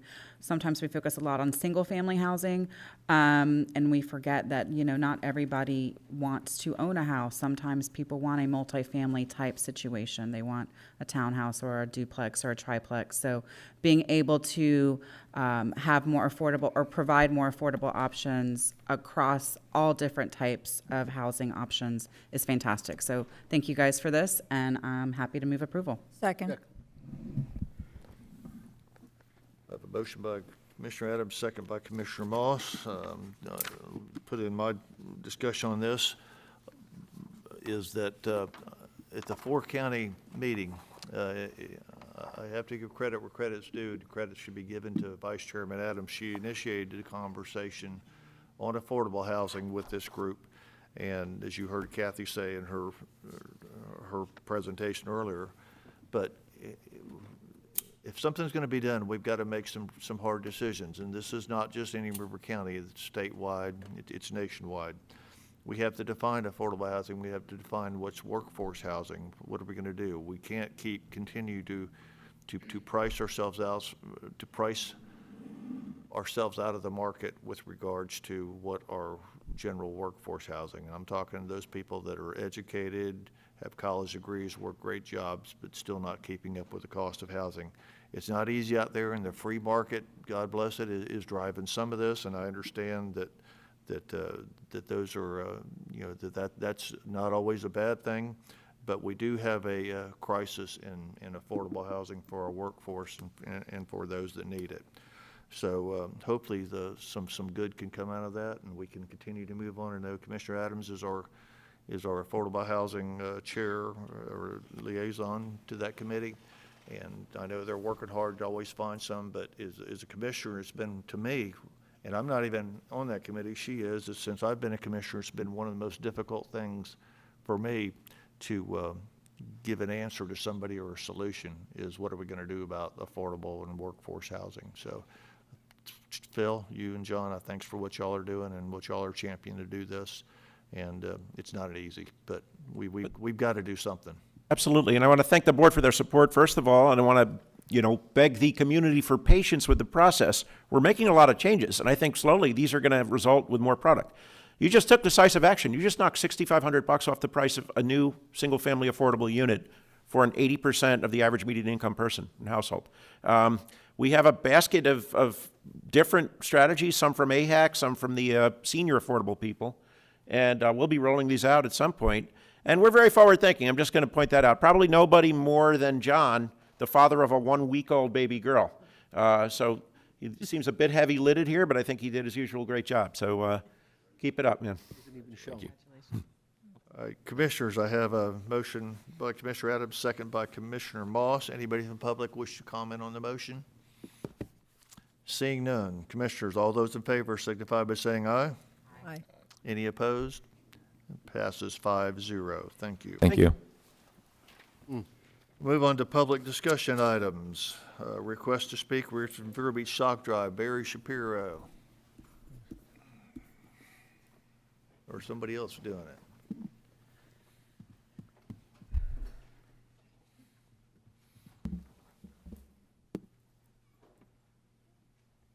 Good morning, Commissioners, and thank you for giving us some time here today. My name is Roy Lance. This is Stacy Santos and her son. By the way, we're all from Fellsmere, and we will be at the Frog Lakes Festival, so just wanted you to know that. Anyway, socks are, believe it or not, the most requested item in homeless shelters. 5 years ago, under the vision of a local artist here in Vero, Barry Shapiro, we started the first Vero Beach Sock Drive. And our goal is just to obtain as many new sock donations as possible for homeless shelters and our less fortunate here, not only here in the city, the county, but also throughout the Treasure Coast. Our initial goal of a few hundred pairs was surpassed our first year. We received over 1,000 pairs. Last year, through the support of our community, we were able to distribute over 15,000 pairs of new socks for men, women, and children throughout 12 different charitable organizations. Our annual sock drive is not a 501c3. We're just a small group of caring friends and neighbors who want to do something kind to help our community. Everyone volunteers their time and efforts to help one another. Our sock collection boxes are now in over 30 locations throughout the Treasure Coast. You might have seen one here in the lobby. We also have one across the street, so we thank you for allowing us to do that. There are a number of special events coming up that we wanted to make you aware of in support of our 2023 sock drive. The first is our first Cops and Socks Day on February 9th at the headquarters of the Vero Beach Police Department. And our second is the first ever sock hop at the Walking Tree Brewery on February 17th. Everyone is welcome to attend. We're here today to just spread the word to as many people as we can and to continue to get as much support as possible. For additional information, our website, which we have set up again, volunteers set up the website for us, verobeachsockdrive.com for additional information. So on behalf of all of us here and everybody involved with our sock drive, I want to thank you again for your time. Thank you. I know this has been very successful. Mr. Shapiro headed up. It's been very successful the last few years. I know we supported it here, and a couple of times that bin's been pretty full. So. We're doing well. We're going to, obviously, our goal every year is to do better than last year. Right, so well, thank you. Thanks for all you're doing. It's much appreciated. Thank you. Commissioners, any questions? Thank you. All right. Thank you very much. All right, moving on. Public notice items. Counselor. Thank you very much. We have a notice of a scheduled public hearing. This is on a miscellaneous budget amendment, and this will be held on January 31st, 2023. With that, I turn it back over to the chair. Thank you. With that, we're going to take a 10-minute break. How about that? Return at 10:40. Thank you. We got a new recess.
All right, we have everybody back. We'll go ahead and restart the meeting. We're no county administrators per se matters, but we're under departmental matters that the county administrator is going to have to talk about under 12C, General Services, 12C1, 2023 SteamFest License Agreement. Mr. Administrator. Thank you, Mr. Chairman. Introduce Beth Powell, our Acting General Services Director, to tell you about a wonderful opportunity. Good morning, Commissioners. Good morning, Chairman. Today we have an item before you for the 2023 SteamFest license agreement, and this is to approve the actual license agreement with the SteamFest organizers. But this year we've looked into doing something a little bit differently, which would help to promote the county and all of the ways that the county functions with the support of professionals who have science, technology, engineering, math, and maybe even art from time to time backgrounds. And so after talking to our department heads, there was a lot of support to engage with the organizers of SteamFest. And let me say that this event occurring at the Intergenerational Center since 2018 is and has been a hugely successful event, and that really is thanks to the organizers, like Stephanie Watson, who is here with me today, and may come up to say a few words. But they have grown this as a grassroots event that they put on, and they've grown this. Last year we had over 2,000 people. We actually had a tornado warning that day, so it was very exciting because we had so many people in the facility. So it's a great way to promote the facility, get people familiar with what we do at the IG Center, as well as to talk about all the ways that the county utilizes STEM, in particular, educational backgrounds, and to also encourage and motivate our young adults and young children to look at opportunities that exist within municipalities and within county governments, so that as we move forward in our hiring processes, children can be engaged and know that there's an opportunity that lies ahead for them that maybe is different than private sector. I know for me, I went to a similar program in high school, and that was very meaningful to me. Although I didn't go into the utilities aspect of things, that was where I got to be showcased. So they separated all of us, and we all got to go to different branches of government. And then we came back, and we were able to meet in a room very similar to this and learn about how our county and city government functioned. And that was a very remarkable event for me personally. So I'd like to introduce Stephanie Watson, and if you have any questions regarding the license agreement or the event itself, please let me know. And I believe we have a little clip from the website from last year's event, so you get the full magnitude and scope of what this event is like. First off, thank you guys so much for your support. Since 2018, we've been able to partner with the IG Center to put on the Indian River SteamFest. The focus is promoting science, technology, engineering, art, and math for our students and families to really spark their imagination and all that they can learn and be a part of. It's very important to us that we can feature the amazing possibilities that Central Florida can offer. You know, so our best and our brightest kids, as they grow up and kind of have a spark for these fields, that, hey, maybe they'll come back to Indian River County and keep investing right here where we live. So your support and your partnership over the years has meant so much. We've come every year and been blessed with the proclamation that you all grant to us for SteamFest. And really, this continued partnership allows the event to grow even more. And it's been really cool to work with Beth and others here at the county to really feature the amazing things that our departments here are doing in STEM education.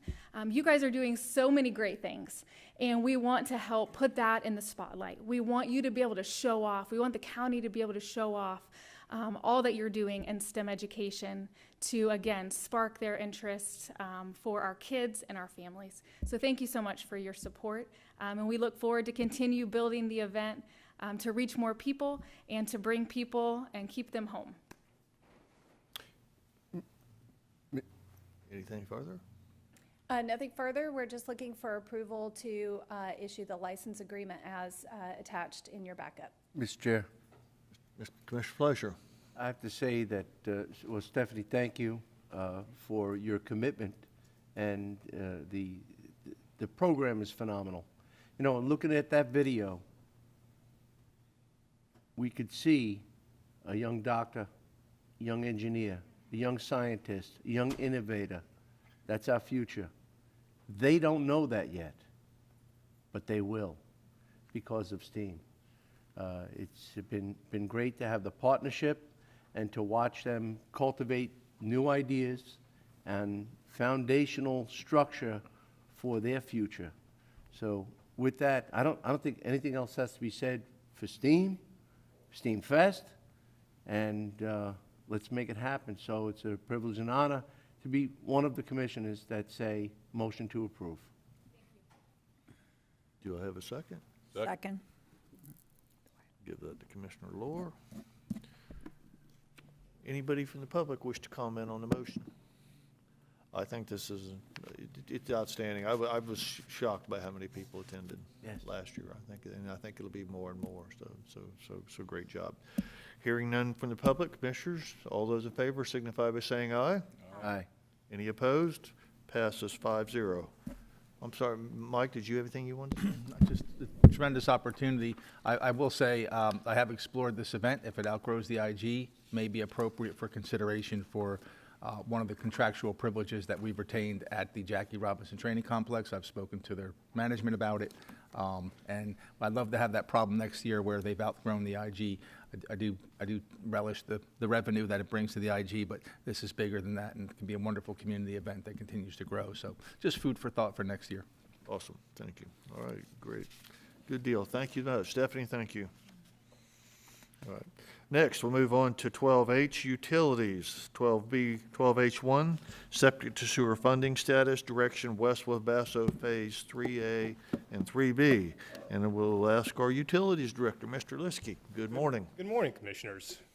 Is this on? Sean Liskey, Director of Utilities. I do have just a short presentation I'd like to go over with you all this morning, primarily to give you kind of an update on where we are with this project. Probably take a moment to just orient you to the project as well.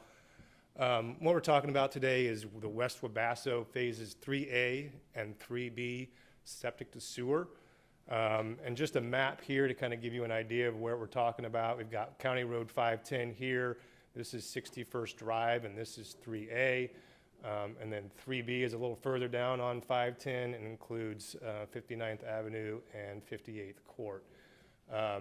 They're split up, and right now, just kind of give you an update on where we are with both of these phases. Right now, Phase 3B, we are actually beginning construction. I believe we may have begun construction last week. So we are underway with getting the infrastructure in 3B. 3A, however, has been a little bit delayed. Unfortunately, we ran into a lot of some difficulties with this project site location.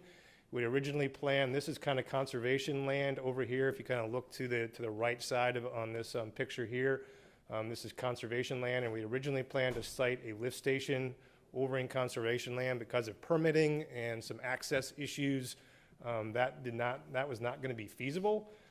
So we started looking at where we might be able to locate a lift station within this location. We talked to some of the vacant lots, and unfortunately we were unable to get any of the vacant lots or even current landowners to give us easements. So what we ended up doing is these final two properties down here were owned by Habitat for Humanity. So we ended up purchasing those properties from Habitat that would allow us to install a lift station in that location. We have since, because of that, we have had to go back and re-engineer the plans for what we had intended to do with the infrastructure for that specific phase. The engineering has been, we are actually kind of under contract with Boyer Consulting to do the engineering on that. We anticipate that being done sometime, hopefully by the end of this first quarter, so February, March timeframe. Construction hope to begin sometime by the beginning of summer in that phase. So just because of the delays with that, we decided to kind of split those projects out too and move forward with 3B and get that project going forward. Just to kind of give you a little bit of orientation of what we're talking about, in both of these situations currently, and I want to go back to the map, if you see both of these locations currently, the blue lines here, here and here, both down each of the main thoroughfares are water lines. So both of these locations currently have water and have many accounts in them. So we're not talking about water, we actually are just talking about sewer for these locations.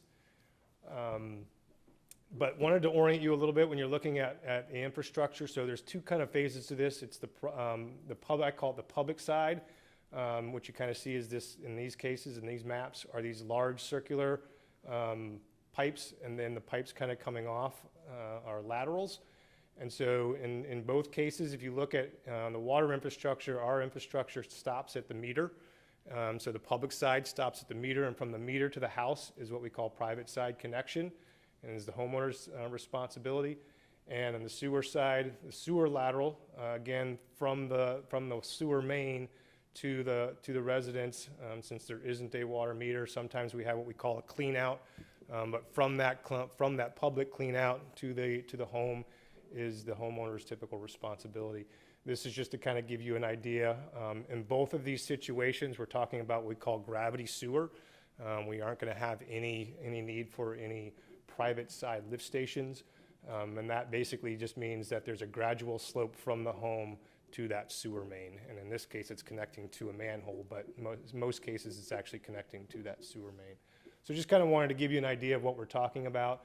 The funding that we are getting right now, a lot of the grant funding that we obtain primarily funds the public side connections.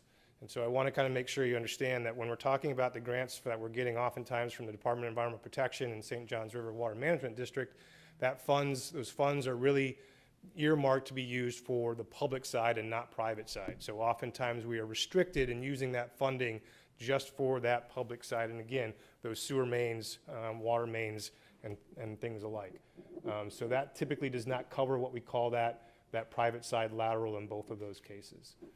So just wanted to kind of give you an update on kind of where we are with the funding for this. And so phase 3B, the construction, as I mentioned, we are underway with that. So that cost estimate is what we got back from the contractor. So that is a real number. The phase 3A is an estimate based off of the funding, or that estimate that we got from them for construction. Robert Tobar took an estimate and estimated what we thought that cost would be kind of once we get to that construction side for 3A. So you look at that construction side, comes to about $2.8 million. And then if you look at the design and engineering, and that's costs that we've incurred currently, as well as the costs that we're looking at for 3A. We anticipate those costs to be around $353,000 roughly. So the total construction and engineering is about $3.2 million. And what I wanted to point out here is we do have a grant from St. Johns River Water Management District for $1.25 million. We actually have a proposal into FDP and a request for $1.568492 from the Department of Environmental Protection. We have not been granted that grant yet. We do believe that that will be coming forth, but we have not been granted that yet. The one caveat to that grant is that it requires a 50% match from the county. And so that match can actually be met by other grants. And so the St. Johns River grant can be used to help fund that 50% match that we are required to have. But again, if you kind of see, we fall short by about that $318,000 here. So what we're asking today is for that difference between the 1.2 and the needed 50% match to be covered by optional sales tax. And then there's still a remaining amount of $74,000 to meet that $3.2 million in total engineering construction cost. So we did receive funding through the American Recovery Plan, an amount of $2 million. So we're actually asking for a portion of that, $74,000 and change, to be used to cover that difference. And again, this is for the public side construction costs. Onto the private side, and so we're talking about funding the private side in this case. We have estimated that both the Phase 3A and 3B private side connections, and these are based off of estimates that we have from the North County Septic to Sewer and what we received from Meeks. We're using the estimates that we got from them to estimate these costs. And so the 3A would be about 97,000. Phase 3B is about 118,000. And then the impact fees that are associated with connections would be about 100,000. So again, the total private side costs for that installation would be around 316. And I do want to point out that that does include the septic tank abandonment as part of those construction costs. So it's the laterals as well as the existing septic tank abandonment. So that total cost is estimated. We're talking about 35, I believe, homes. So we're not talking a large number of homes. But that cost is around 316. What we're asking for again on this side is that around 106,000 of that be covered by optional sales tax, and again the remainder of that would then be used and be funded by the AARP grant for that total of $316,000. So kind of to go back, I mean, if you look at the two numbers, if you look here, this optional sales tax of 318 plus the 106 comes to that 424, and then if you look at the 74 ARP granting for the public side and the 210 for the private side, we're looking at around 285 in total ARP funding. And so what we're requesting today is for the commission to approve these two funding options to complete the both the public side and the private side in Wabasso phases 2A and 2B, or 3A and 3B, sorry. Is there a cost to the homeowner on this, Sean? What's that? Is there a cost to the homeowner on this? No, this would be no cost to the homeowner for these construction costs. Well, that's what I Mr. was Fleischer. going to point out, that there was a line item missing from the display, and that was the burden to the individual homeowner that would not be able to participate due to economic conditions. So with that, I like a motion to approve. Let's rock and roll. Commissioners, one thing I did want to point out, if I may, you know, I think these projects that we have right now that we're embarking on, I think we've been fortunate enough on many cases to have this American Recovery Plan funding. As I pointed out, a lot of the grants that we receive from both St. John's and DEP are restricted to the public side infrastructure. So without that, you know, additional funding through ARP and perhaps through optional sales tax, the ability to continue funding private side connections is going to be very, very difficult, if not impossible. And so I know one of the things that we've been tasked with is coming back to you with a plan for what we consider mandatory connections. And one of those things we'll talk about is some funding options going forward. But I did want to point out that without this ARP funding, I'm not even sure this would be feasible. So I'm appreciative of the funding that we've gotten through ARP and those my predecessors before me who were able to get and secure that funding to make this project even possible. So, good point. Commissioners, we do have a motion, but any further questions of staff? Mr. Chairman, I did have another comment. I want to say special thanks to Sean and the team. When the funding's available, doesn't make it available. They've got to go through a lot of hurdles to ensure that the available funding can be applied. A lot of justification, a lot of mapping, and a lot of hard work. And I want to say thank you, staff, to making sure that the people have the services they desperately need in an expeditious fashion at no cost. absolutely. And thanks to Robert and Cindy for all A that. lot of great work by the team. Great work. Absolutely. Thanks. All right. I have a motion by Commissioner Fleischer, second by Commissioner Lohr. Anybody from the public wish to comment on the motion? Seeing none. Commissioners, all those in favor signify by saying aye. Aye. Any opposed? The motion passes 5-0. Thank you, Sean. Thanks for all the hard work y'all are doing. 13, County Attorney's Matters. 13A, permission to advertise public hearing on the county administrator residence requirement. Counselor. Thank you very much. On December 13th, 2022, the Board of County Commissioners directed the County Attorney's Office to draft an ordinance relating to the residency of the county administrator. I've drafted an ordinance that mimics the language set forth in Section 125.734 to statutes. Draft ordinance states that the county administrator need not be a resident of the county at the time of appointment, but during his or her tenure in office shall reside within the county. Otherwise, the section stays the same, and as I noted, it's basically word for word, almost straight out of the statute, incorporating that into our code. County Attorney's Office recommends the board authorize the County Attorney's Office to schedule a public hearing on the matter for February 7th, 2023. And with that, I turn it back over to the commission for any questions. Thank you, Counselor. Commissioners, any questions of Attorney Reingold? Mr. Chair, I had one question. The last sentence, a resident of the county at the time of appointment, but during his or her tenure in office. Is there a timeline on that? So as I sort of read that, I saw it kind of like as how I became the county attorney, actually. Board of County Commissioners appointed me in May of 2013. I was not a resident of Indian River County.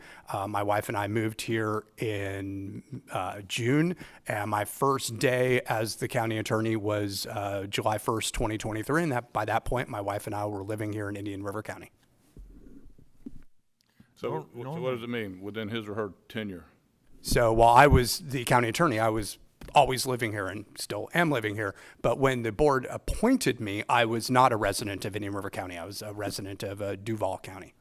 So that, now, certainly I was trying to just mimic the state statute, but if the board has any other ideas or changes it wishes to make, I'm certainly happy to make this. So y'all can correct me if I'm wrong, but I think this allows for, let's say we hired somebody that had to give 30 days notice that lived somewhere else that couldn't, move here immediately right away, and they still had the time to find housing. That may be something that'll be worked out in the agreement if and when we hire the new administrator. And I think this just allows a time frame, but once they're in, I think it calls for them to live here. That's kind of the way I kind of left that little leeway in there. Would that be kind of correct? Yeah, I mean, it took my wife and I about a month and a half to sort of give notice at my job, pack up, move down here and the like. So that gave me that leeway to move here. And then by the time that I started and was serving as the county attorney, I was a resident of Indian River County. Commissioner Lohr, are you looking for a specific time frame to be included? Well, that's what I was thinking, because his tenure could be, years.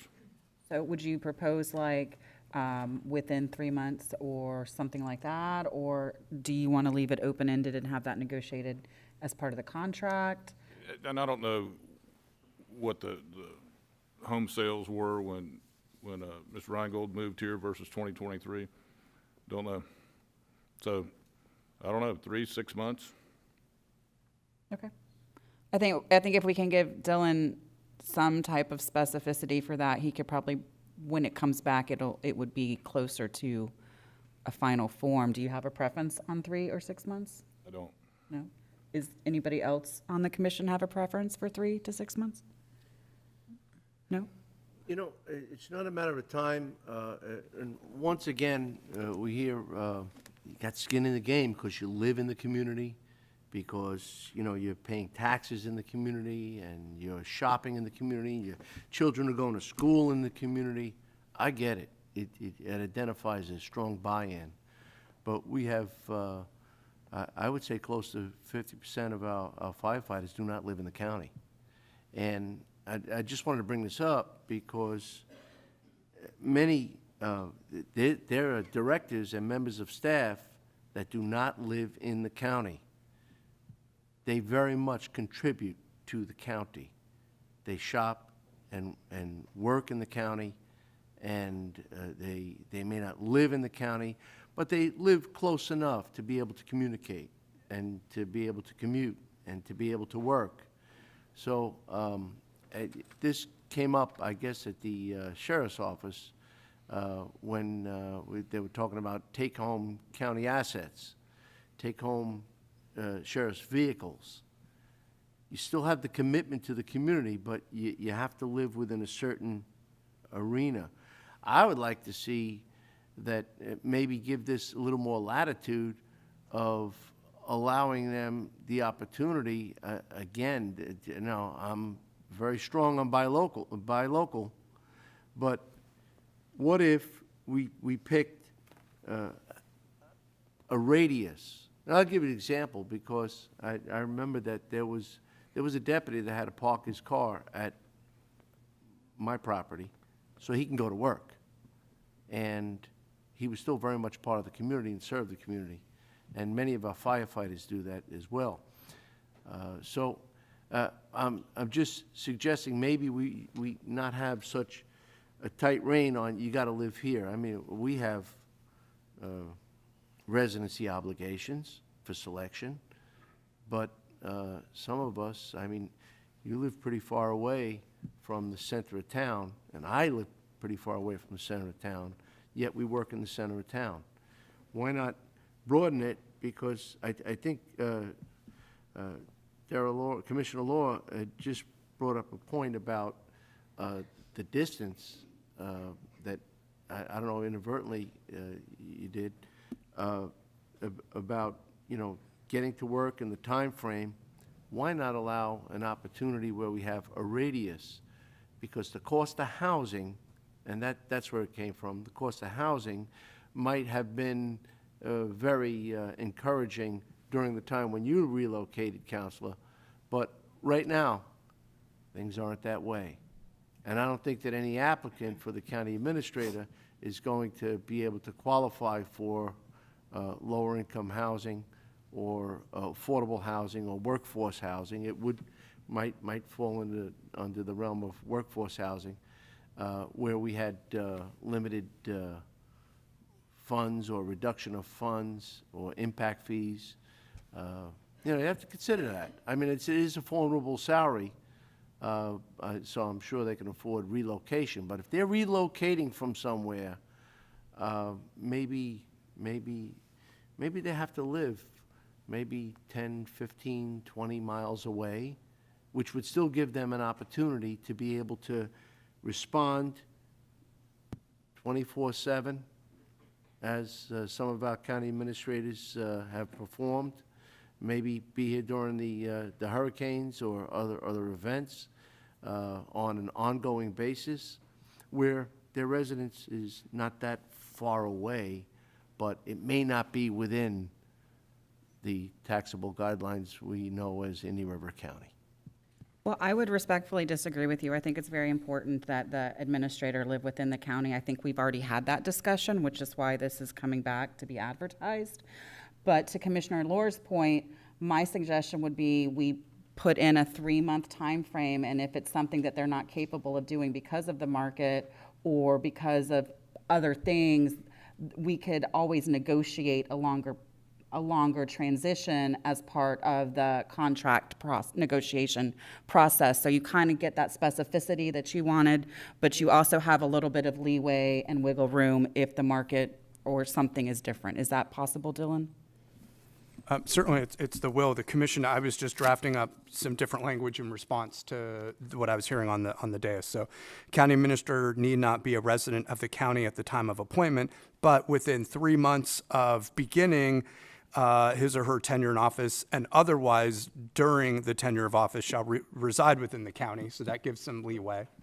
And then to what Commissioner Flesher was saying, to that, if the board was going in that direction, the county administrator need not be a resident of the county at the time of appointment, but during his or her tenure in office shall reside within the county or within blank miles of the county. So whichever way the board wants to go, I'd be happy to work on that. So what if we have a candidate that's a really high scoring candidate, and he or she are, as Commissioner Flesher, 10 or 15 or 20 miles, whatever. I don't want to be in a position where it's a deal breaker. Or do we do that in his or her contract? Well, for me, I think that we are creating scenarios when we don't even know what we have coming our way. So we're kind of getting ahead of it. And again, if they're going to lead the county and they're going to make the amount of money that we've advertised this at, they need to have they need to be here. They need to understand what our residents are facing as far as housing issues, if that's where you're hanging your hat on for this particular purpose. But I don't see, if they're committed to the county, why they shouldn't live here. And yes, Commissioner Flesher, I do live further away than the center of town, but in my mind, Vero Beach is not the center of my town, and I still live in Indian River County. What if I wanted to move a mile the other way? I would be in Brevard County, but that would not qualify me to serve as a county commissioner in Indian River County, and I feel the same way about the administrator position. And again, I'm pretty sure we already had this conversation 2 months ago, so it's a no for me. They need to live in the county, period. The county is vast and wide. They could live out in Yeehaw Junction at Blue Cypress Lake for all I care, but they still live in Indian River County. We did have this discussion already, and yes, the county administrator needs to live in the county. It's critical. Ladies and gentlemen, it's my opinion that if you're the head of the team, you're the coach of the team, you need to live with the team. And you need to live and work in Indian River County, not 100 yards outside the county line. You need to live, work here. If you're the head guy, you're the head coach, you need to set the example and live here. I wish all our employees could live here. I know some, it is difficult, but they're not making probably 200,000+ a year. I don't think it's an issue. So I would be totally against any sort of thing. And it is my opinion that we could negotiate the terms with the applicant who we find, instead of putting a drop dead 3 months you have to be here. They may have difficulty finding the housing they want. Maybe they got special needs or something, or the wife wants a 5-bedroom house instead of a 2-bedroom, 2-bath. Who knows? I would think that we can negotiate with the applicant that we select. And if that applicant doesn't meet the needs and want to live in Indian River County, then I'm moving to the next one. So I think that's something, I don't think we need to get tied down here. We've already had this discussion. I would leave it like it is, and we just take the opportunity to, when we're interviewing that applicant, to say, what do you think your time frame is? They may have obligations with the county, city, business, whatever they live in. If it's an internal candidate that we select, then it probably won't be a problem. But if they have special issues, I think that's the time to do it, is when we talk to that person and we're selecting that person. So I would say we leave it like it is and we move on. We've already had discussion. Move on with the writing that matches the state statute, and we move on to the next thing. Mr. Chair, I just, once again, I respect that and honor it. I just wanted to bring it up because of the high cost of housing at this time may be a little difficult for someone to get their shoes on and start to walk. So perhaps maybe we want to look at, instead of 3 months, 6 months. It gives it a little more time. It's very difficult to get a house, get them relocated. Again, Council brought up when he did it, he hit a great opportunity when he was seeking housing, and as we shared, it happened rather rapidly. Things don't happen as rapidly now, so maybe perhaps maybe expanding the time a little bit, instead of the location, and not going into like a radius scenario. At least give it a little more time, because if we're expecting somebody to come in here and hit the ground running, and if they're, and again, we don't have to look at their status, or, if they have a large family or they're single, it's more of an obligation to have to find a place. And I guess we have great realtors in this community, but it still takes time.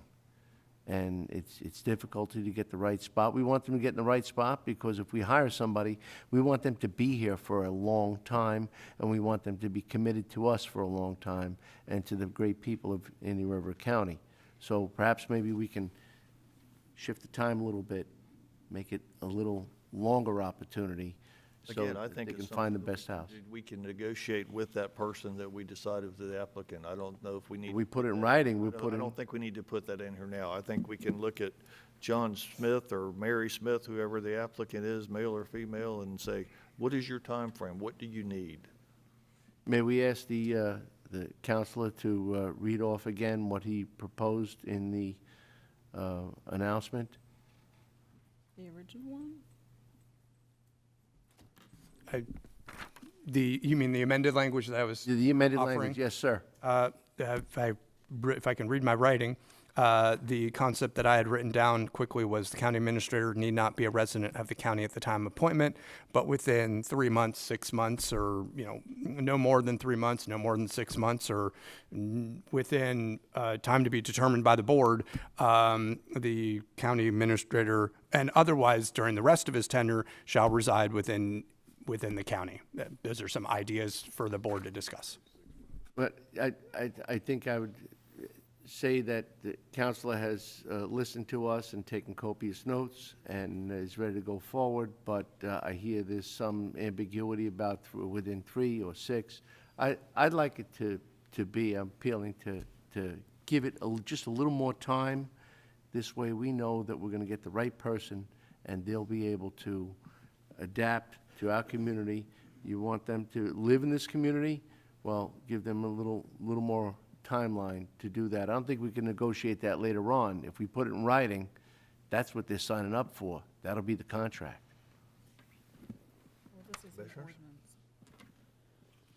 So I would feel a little more I think the ordinance states it pretty clearly. I think any specifics can be negotiated as part of the contract, and I'll move to approve the ordinance as written. Second. Hold on. I think you already made it. You already did you make a motion already? No. No, I was just appealing, but what I just heard is absolutely incorrect. If we're going to set something forward and say it's going to be 3 months, it's 3 months. We don't just negotiate on a fly later. I think the motion. You're telling somebody.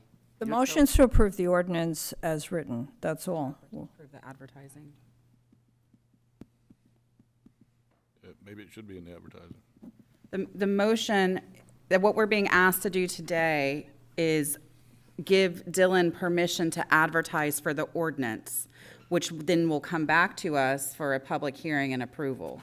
So Commissioner Moss's motion, as I understood it, which I seconded, was to give Dylan permission to advertise the ordinance as it's written in the agenda today.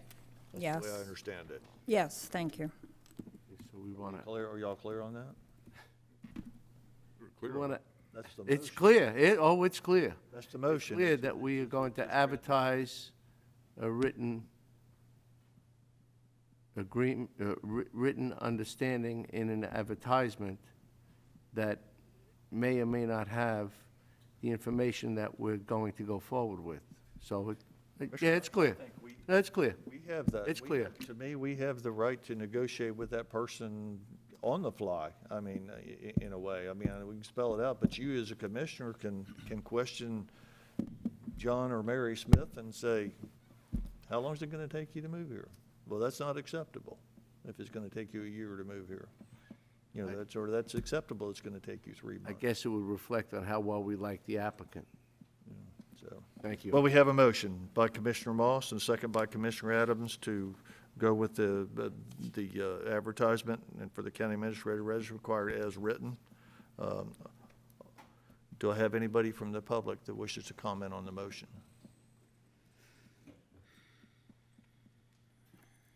Again, Joseph Paladin. Going along with what Commissioner Fletcher brought forward, I think we got to keep something else in conception here. Buying a house, living here, you got to realize the person maybe has to uproot his family and move here. We got kids in school.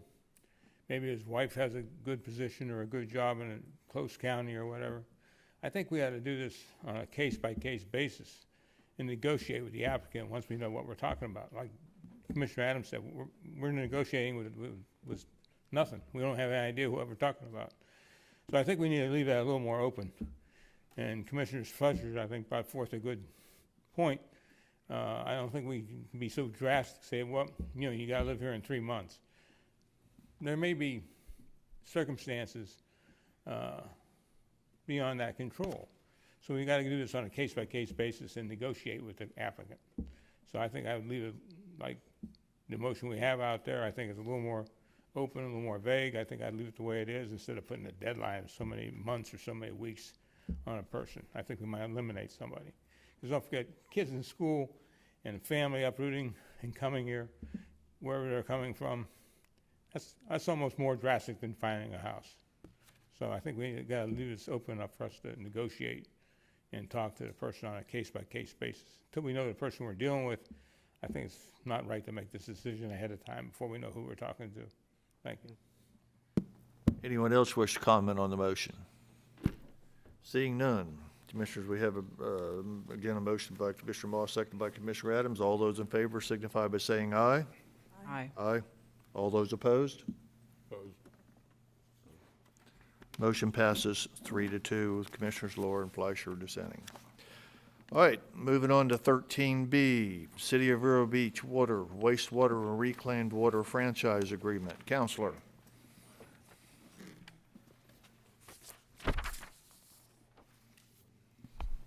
Thank you very much, Chair. 1987, City of Vero Beach and Indian River County entered into franchises granting the City of Vero Beach the right to serve water and sewer for certain areas of the unincorporated sections of Indian River County. Agreement expired in 2017. City has basically continued to provide service and remit franchise fees to the county as kind of what we've deemed a holdover tenant during that time period.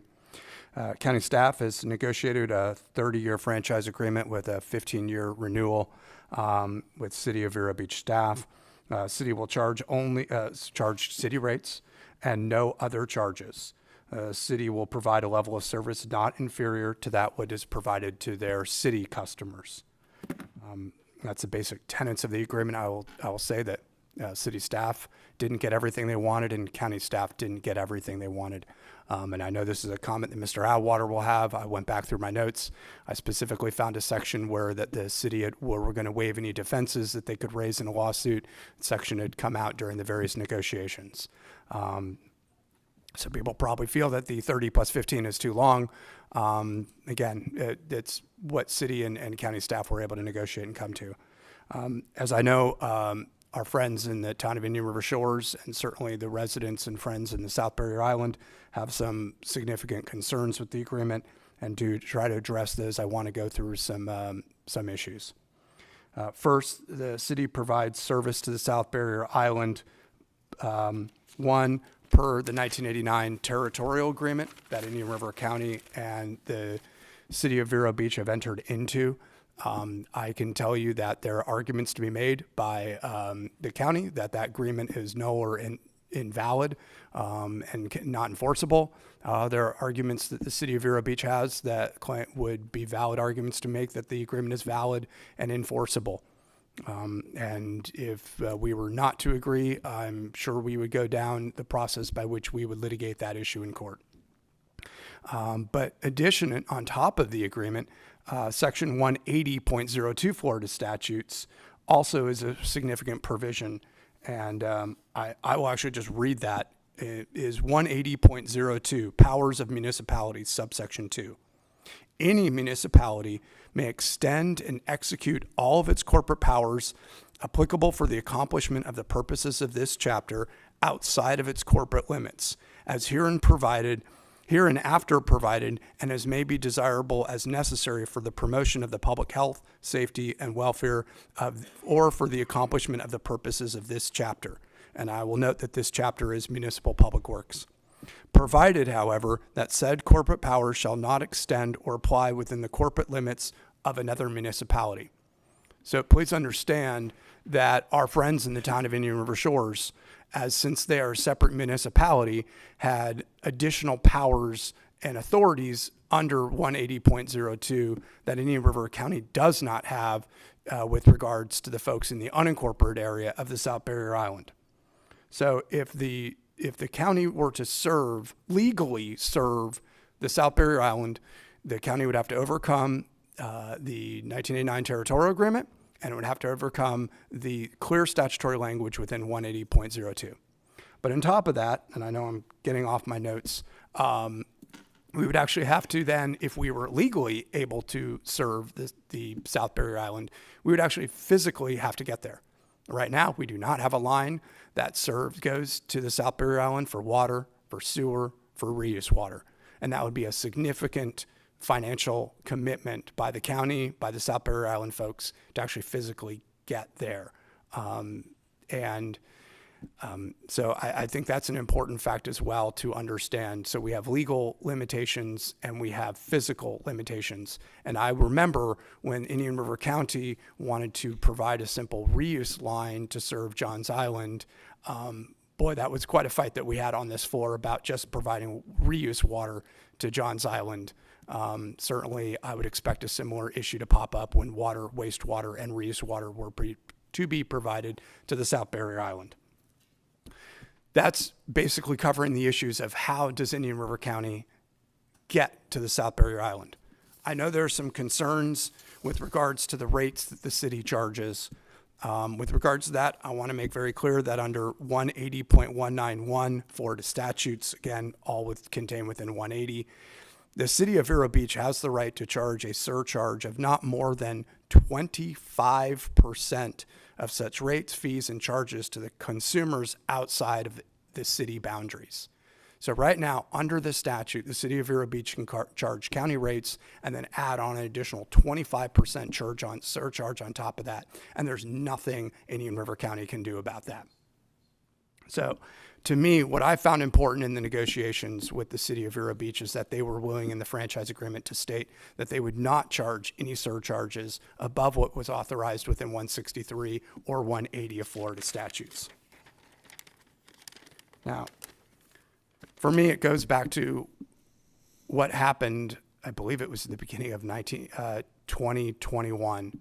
The town of Indian River Shores came to this board and said, hey, we'd like to work with your staff as we're trying to go down the path of understanding a feasibility study to be served by someone other than the city of Vero Beach.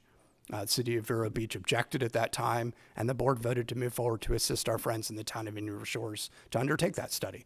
And I thought that was the right thing to do. The city started the Chapter 164 process with Indian River County, and we walked through that process, I believe, beginning in June of 2021 all the way through when the item was abated, I believe, in January of 2022. So June of 2021 to January of 2022. And as part of that process, I think the county made it very clear to the city of Vero Beach that this was a dispute between the city and the town, and they needed to resolve their suit between each other, and that the county otherwise did not want to insert themselves in that battle, but that the county was willing to agree with the city that the territorial agreement was binding on the town of Indian River Shores if we got a reasonable franchise agreement from the city of Vero Beach. And what I remember as part of those negotiations were there 3 key points. We wanted a phase into county rates, a phase into city rates. We wanted no surcharges above those rates, and we wanted a level of service that was equal to what the folks in the city of Vero Beach got. Now, as I said earlier today, we don't get everything we want in our settlement negotiations and our mediations. So we didn't get the phase in to city rates. We did get an agreement not to charge any surcharges, and we did get an agreement that they would provide a level of service equal to the folks in the city. Now, due to the amazing efforts taken by the Town of Indian River Shores Council, we actually haven't lost our ability to talk to the town about serving the town and whether that's feasible and whether that can be done. So in reality, we have all those things on the table. The only thing we don't have on the table is a phase into to city rates. And so with all that in mind, understanding the statutory limitations on the county, the potential suit that could ensue based upon the 1989 territorial agreement, and based upon the limitations of the ability to even get to the South Barrier Island, I thought this was an important agreement to put in place as resolving our issues with the city of Vero Beach. If we don't get this done, I don't know how the city of Vero Beach will react. They may start the 164 process again. We may end up going to court and litigating the issues that surface during that process. All that is basically a premise to say I support this agreement. I know county staff has been along the way with me on that. And I certainly hope our friends at the town of Indian River Shores understand why I'm presenting this agreement to the Board of County Commissioners today. Because if we don't do it today, maybe if it was a brief deferral, maybe the city won't do something, but maybe the city will. But we're going to be back right into our 164 process and back potentially right into court. And I'm really trying my best to prevent those things from happening. But otherwise, those are policy decisions for the Board of County Commissioners to consider, and I'm available for any questions. And thank you for letting me hash through those issues. Thank you, Councilor. Commissioners, any question of Dylan? Commissioner Fleischer, any question? Commissioner Laura? Mr. Chair? Hold on a second. Oh, okay. No question? Not at this time. Commissioner Vice Chairman? Not at this time. Commissioner Moss? Thank you. Not exactly a question. I just wanted to say thank you for a really great job. And this is a long time coming, and you've addressed all the details. And I think it's a very equitable proposition that you have here, and thank you. Dylan, does this in any way, this franchise agreement in any way, in your opinion, interfere with any of the continuing legal issues that our friends at the town and the city of Vero Beach have? Does it interfere with that as best you can tell? So the town and the city of Vero Beach have entered into a stipulation that's been filed with the court. Basically, the city has stipulated that it will not interfere with the town talking to the county talking to the town about the county's ability to serve the town of Indian River Shores. So that clearly has been put to rest in terms of our ability to serve the town and work with the town in terms of our ability to serve that area. And would you agree with me to say that our former county administrator, Jason Brown, has always, since I've been a commissioner, when we've talked about the issues down in South Beach, has always steadfastly said, even prior to Sean's arrival as our director of utilities, that, and Mike, you kind of chime in on this too, that really fiscally, logistically, and operationally, we would have a really, really hard time on providing water and sewer to South Beach over some reasons you already stated in your summary. I think that's been our position for a long time in terms of our physical ability to get there, on top of just the legal ramifications as well and the millions and millions of dollars that would go into such a project. I think that's been consistent county policy, and I think it's consistent with what we told the city during the 164 process, which was it was not our intent to steal city customers, and that's I just want to also add that. Mike, any comment? With respect to your characterization of the prior administrator's position, I can guarantee you that's his position. Okay. Yeah, and I was when the 1980 agreement was brought up, I was kind of perplexed by the whole thing. I think I used the adage that the city of Vero Beach basically, what foul that we commit. They call us for traveling when we didn't have the ball, with regards to using a sports analogy.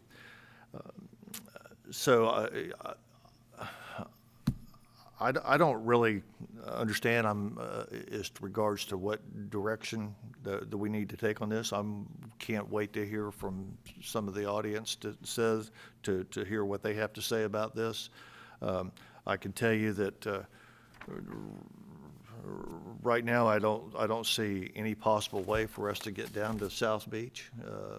I think environmentally also, I think it's an issue when Johns Island wanted to reuse stormwater or not stormwater, reuse water to cross the river. That was adamantly opposed by the environmentalists here and Clean Water and IRNA and others and myself, I thought it was a bad idea to run waste or sewer water across the Indian River Lagoon. I don't think that's prudent on our part. So I just think logistically it's going to be really tough, but I am certainly willing to hear what the audience has to say about this. So with that, if commissioners any further, I'll open it up to the audience to say. Anybody want to speak? Mr. Chair, you were referring to like a directional bore underneath the river, or that kind of thing that we discussed? Name and address for the record. We're doing gas line. We're doing that. Understand. Thank you. Yes, I'm Doug Demuth. I live in, I'm at 1804 East Sandpoint Place. I'm with a coalition of homeowners associations in the South Beach area. We represent over 1,600 residents in that area. Actually, homeowners, I'm sorry. It's probably about 3,200 votes in that area. And along with Lori Barkhorn, we've been talking to a variety of commissioners about this issue over the last 18 months. As well, I'm the vice president of the Taxpayers Association of Indian River County, and that group would like to investigate this franchise agreement to a greater degree. They'd like the time to do that. I'll start with saying that 5 weeks ago, I addressed this body over concerns of those of us in the unincorporated areas about the water and sewer services provided by the city of Vero Beach. At that time, I cited several issues that will drive our water and sewer rate increases to more than 60% in the very near future. These issues included creating a rate structure based on unknown wastewater treatment plant construction costs and not telling ratepayers about the accuracy of the posted rates or what they may eventually become. Second, not including the demolition and remediation of the old wastewater treatment plant costs in their rate calculations. Third, not knowing what the least cost option would be for the county to provide us with water and sewer services, as City of Vero Beach's cost will escalate, and thus our rates, there could be a point where at the least cost option would be to develop county service to us. And finally, I wanted to address the fallacy of the City of Vero Beach's one rate offer.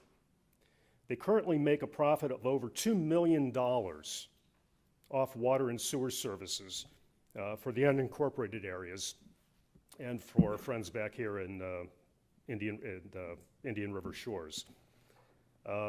That money goes directly into the city's general fund and capital funds, thus subsidizing the property owners in the City of Vero Beach through their property taxes.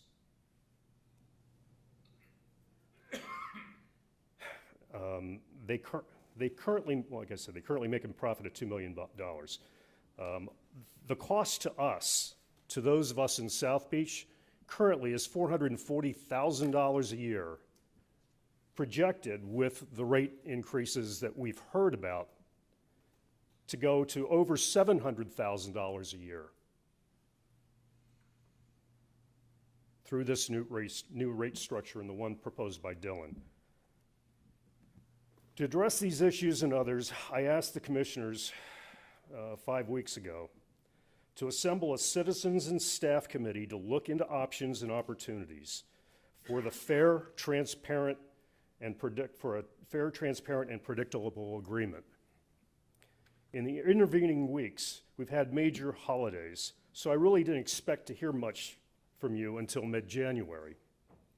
The last thing I expected was to be confronted at this time with an egregious new franchise agreement. This proposed agreement addresses none of our concerns, but rather saddles us with the predatory practices of the City of Vero Beach that I've outlined and codifies this for 30 years or more with no recourse. I do not know who solicited this agreement or why it has been rushed in front of us for a vote today. It would be nice to know why we are being asked to be so subservient to the city of Vero Beach without exploring our options. We ask today that you table this agreement and form the committee I recommended so that we can bring the considerable talent and expertise of our community to bear on developing alternatives and strategies to deal with these issues. With this work completed, we will hopefully be able to find a path forward that addresses our concerns and the needs of Indian River County Board of Commissioners and City of Vero Beach. What is the harm in this? Our residents would expect nothing less than a reasonable and full evaluation, which we do not have. I will bring up to some of the points made here a little bit ago. In terms of being able to service us, Dr. Stephen Faraday has mentioned a number of times in the past that one option would be to run a line across over from the mainland across to Round Island, and being able to pick up the end of our mains at the county line. That would be an option. He's also suggested that we form a special taxing district out there potentially to pay for it. We don't know what those costs are. We don't know how much that would be, how much of a rate increase that would be to our residents. These are all unknowns.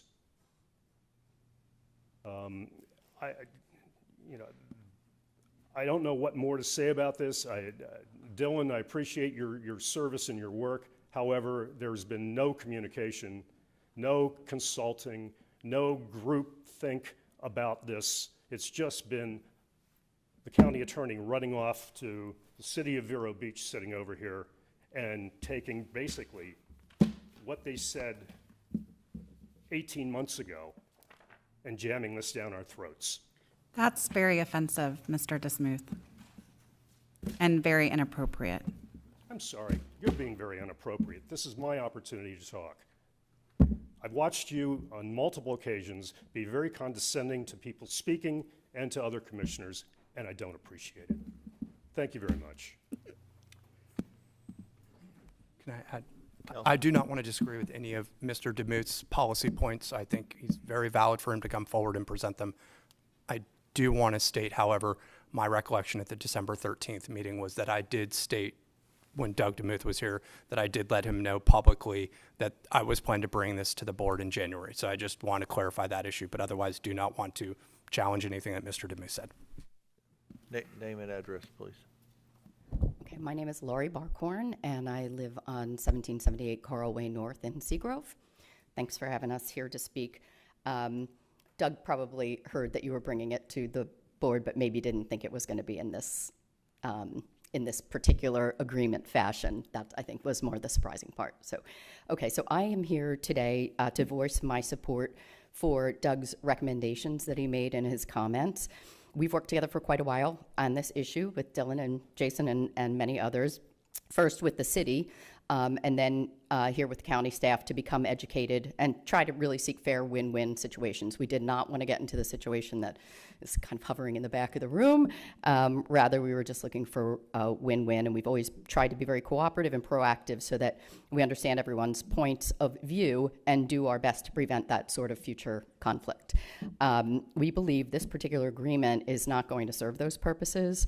We are not specifically asking anyone to provide services to us in the south part of the island today or even tomorrow. Understand, though, that that is sort of a leverage point to get what we would want in an agreement. But rather, we have been asking and continue to ask that our options not be so restricted by a long-term agreement. That's kind of why we're in the situation that we're in today. So our ask today, as Doug articulated, is for a committee of county members and staff to try to amend this agreement so that options are open and we prevent the problems that we might experience by rushing into an agreement today. I just want to say thank you for listening to us. I think it's a fairly small ask to do a committee. We can make it time-bound, and I appreciate personally everything that you all do for the county. Thank you.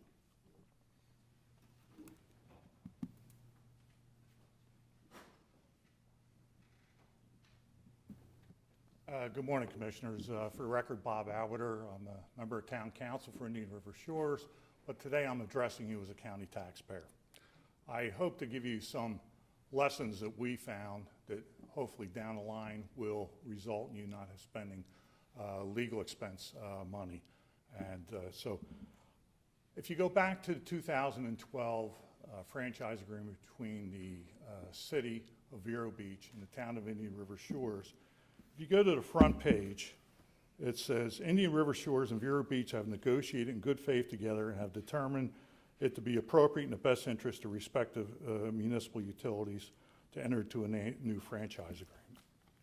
Then, if you go to the signature page, under the city, Wayne Clement, the city attorney at the time for Vero Beach, reviewed as to form and legal sufficiency. He signed it. James O'Connor, city manager, approved as conforming to municipal policy. He signed it. So fast forward, we're currently suing them over non-performance in the contract. And I'm not going to go into the detail on that. However, what I want you to hear is their affirmative defenses to our lawsuit, because I think that directly impinges on the future of your agreement. This was from January 15, 2021, from the city of Vero Beach. Affirmative defense number 8. The city has the legal authority to establish its rates for such utility services and is not permitted to contract away its rate-making authority. Therefore, the city may not agree to a locked-in rate, for this action will be void and unenforceable. Listen to this sentence. The town knew or should have known that the city could not make a contract that is ultra-virus, and I may be pronouncing that wrong, and it will lock in such a fixed rate as alleged in its complaint. So I looked up the definition of that legal term, acting or done beyond one's legal power or authority.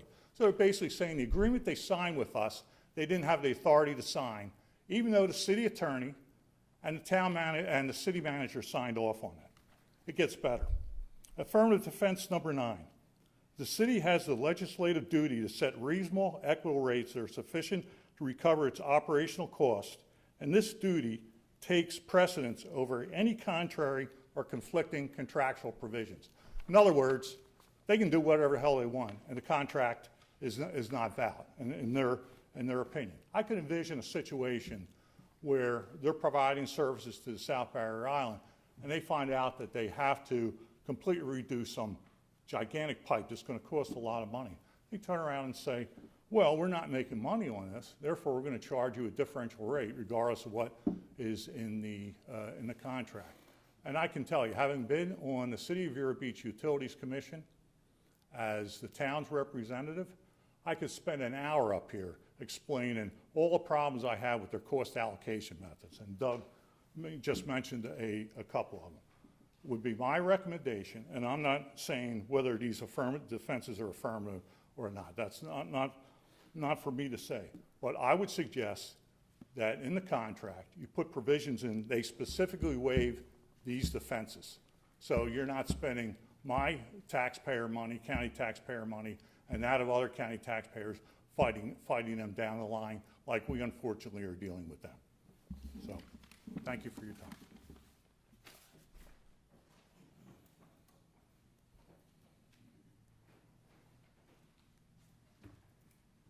Good morning, Mr. Chairman. Good morning, Commissioners. Or is it afternoon?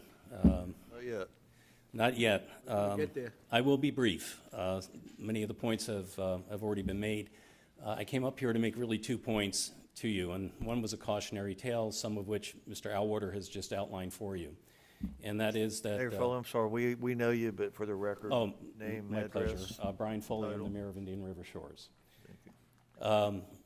So the cautionary tale, you heard some of it from Mr. Alwater. I just want to reiterate, we had a franchise agreement with the city of Vero Beach as well. He went through the mechanics, Mr. Alwater went through the mechanics of how it was agreed to legal sufficiency and form. When I took over as the mayor, I thought, okay, well, we have a franchise agreement, all well and good, don't have to worry about this for a while. Boy, was I wrong. As Mr. Alwater outlined, the city has taken the position that if they lose money, not just on the entirety of the franchise agreement or or the totality of what our ratepayers are paying from our town to the city, but any aspect of that franchise agreement, they can ignore whatever the rates were agreed to in the franchise agreement. Contractually, the city agreed to pay no higher than posted county rates to the town. When that no longer suited their purposes, they reneged on that. Now, I'm a lawyer, so I can use the word lawyer tricks. I believe that's what it is. We do have a case pending on appeal. We're waiting for a decision on that. And if that gets reversed, then on the one narrow issue that the court ruled in favor of the city of Vero Beach was a reuse water rate, we'll have a second chance to persuade the court that we're correct and we should be charged no higher than the posted county rates. We now read the ordinance recently passed by the city of Vero Beach as an anticipated reneging on the remainder of the rates that are under the franchise agreement. So our regular water rates or our potable water rates and our sewer rates, we anticipate that they're going to go with, not with the franchise agreement promises that they made, but with whatever they decide to do in the ordinance. In other words, they're ignoring the contract. I did note that pretty much the only concession I saw economically in the agreement that's been presented to the commissioners is in chapters 132 and 180 of the Florida General Statutes. In other words, the surcharges, the fees. My understanding, Mr. County Attorney, through you, Mr. Chairman, is that 25% is pretty much theirs for the asking as a non-regulated public utility. They just basically go in and they demonstrate that they have that, and that's what they seem to have promised you in the draft franchise agreement that they will not charge. But that could go up to 50% under some scenarios should they so choose and follow the process and the statutes for that. The curiosity I have is, have you any assurances, commissioners, before you sign this agreement, that those basic economic promises, the only two concessions over just pay what the city says to pay, won't be turned around on you and said, well, you knew or should have known that we would not be able to agree to this legally because, quite frankly, if we're losing money on it, we can charge whatever we want, including the surcharges. And that, of course, begs the question of whether or not they could just increase their rates to cover whatever the surcharges would be anyway. So be cautious about who you deal with. When you have a contract, I always told my clients, the most important thing is not the beginning, the middle, it's at the end. It's the party you're contracting with and their past behavior and what can you expect looking forward into the future. Now, I'm not presumptuous, that's your decision to make. You know, we have our own citizens, and should you decide to sign this franchise agreement with the City of Vero Beach with such a long-term commitment, how does it impact? Well, it impacts us this way. The town has pretty much agreed to, we need final approval at our council, but we asked our town attorney, our town manager, Mr. Harpring, who's here to address any details of this that you want, to include in the feasibility study that we have conducted pursuant to the approval that this body gave last year, a cost of hooking up also your customers in the county. We call them the county customers. That would be basically in addition to the feasibility study to see what the technical feasibility of it would be and what the cost would be, and we would also anticipate that the town would pay for some high-level financing options to see whether it's financially feasible as well. If you sign this agreement long-term, there's really no point in the town funding that aspect of the study. So we wanted to make that known to you here today. Mr. Harpring can address any of the more technical issues about the status of the study to be done by Arcadis, who I believe is a known quantity to you, and the timing of that. So thank you very much. I'm happy to answer any questions to the best of my ability. No, Mr. Harpring? If they have any questions for you. Mr. Mayor, Yes, sir. the Arcadis study that you mentioned, is that the one that we went into debate about and allowed the opportunity that we would assist if needed? That's correct. That's correct, Commissioner Fleischer. And that we supported the results, whether they would be positive or negative? That's what feasibility is? Yes, sir. That's absolutely correct. That's the same one, though? That's the same study, and then we would have a... Not a new study? That's the body of the study, the existing study we already have. We would do an additional study that would also include solving this problem that the county has with its county customers. So we would then add to that the feasibility of not just hooking up the town, but also benefiting the county customers. And when is, Mr. Mayor, when is the results of the Arcata study to be anticipated? Mr. Harpin can speak to that. He generally speaks to the vendors on this, and including our consultants, so he's able to speak to that. But we already have the basic study done about the technical feasibility of connecting the town to the county system, and I believe that's been shared with staff in the past. But it's the same study that we supported in the past? Absolutely. Yeah. Okay. We did get delayed in that. Remember, we were operating under the threat of an antitrust lawsuit, which I think it was alluded to earlier, was successfully resolved by a stipulation of dismissal, which makes it very clear that both the town and the county can engage in good faith negotiations using that study and any additional studies for potentially servicing the town. As Mr. Reingold pointed out, that does not necessarily address the county's concern as to how the city may react if the county were to explore servicing its own citizens in South County.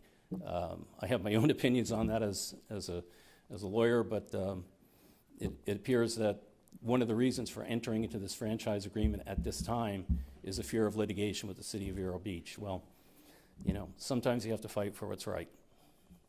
And the Shores knew when that study was purported or requested or agreed upon that there could be a positive or negative outcome, and that it might benefit not only the Shores but the South Barrier Island residents as well, or it may hurt them. Absolutely. You knew it was a Yeah, I mean, Einstein role. said if we knew what we were doing, we wouldn't call it an experiment. So, you know, if you know whether something's feasible or not, you don't necessarily conduct a feasibility study. So that's why the study was conducted. So and if this feasibility study turns out, then this is the option we have, right? Absolutely. I mean, reasonable minds can differ, but, you know, if it's not feasible technically and it's not feasible financially, you know, I can't imagine a reasonable mind saying that this is not an option. But you don't know that until you look at it. There's been an awful lot of anecdotal, it's too expensive, it's too hard, the environmentalists, you know, object. As I think you pointed out, there's a gas pipe going under the lagoon. So, you know, I like to deal in facts, and I like to deal, you know, with things other than anecdotal information. And I think having all the information available before us to make a reasoned decision going forward is not just prudent, but a responsibility that we have when we take an oath of office. The gas line that we approved. I think you guys approved it. Yeah, that we approved. Yep. That, and we identified that there would be no noxious lubricants being utilized other than mud. Okay. Thank you very much. All Thank you. I know about the gas line is Mr. many of my Harping, residents want it, so. Mr. Harpring? Good morning, Commissioners, Mr. Zito, Mr. Reingold, Mr. Chair. James Harpring, Town Manager, Indian River Shores. I just want to very briefly clarify, the Arcata study to which has been referred was completed in 2022. That has been distributed, the county has it, the city has it, and so that study, which was the large-scale study, has been completed. There would be a follow-up to that, just to clarify, Commissioner Fletcher, there would be a follow-up to that which would address all aspects of the potentiality for the county hooking up to the South Barrier Island residents, if we proceed that way, subject to what happens here today. I just very briefly want to make a couple of notes. The duration and the term of this franchise agreement would seem to be of such importance that the time frame for making a decision like this that affects county residents who are compelled to be customers by the city should take a little more thought, a little more study, and I think a little more time to determine the actual implications of agreeing to a study like this. I myself have asked for the copy of the franchise agreement and only got it last week. I will not speak for any of you, but I'm going to guess that you only got it last week. And to consider this important legal document that could have a term of up to 45 years, at a minimum 30, I don't think the county residents are going to be well served. Now I'm going to take my hat off real quick. I'm a South Barry Island resident. I will be subject to whatever whim or rate or ordinance essentially for the remainder of my life. If you agree, hopefully I'll go that long, if you agree to the terms of this franchise agreement, because it's 30 years, the commission will be abandoning the South Barry Island residents by saying whatever the city wants to charge, they can charge. And that's factually true. There's no discretion there.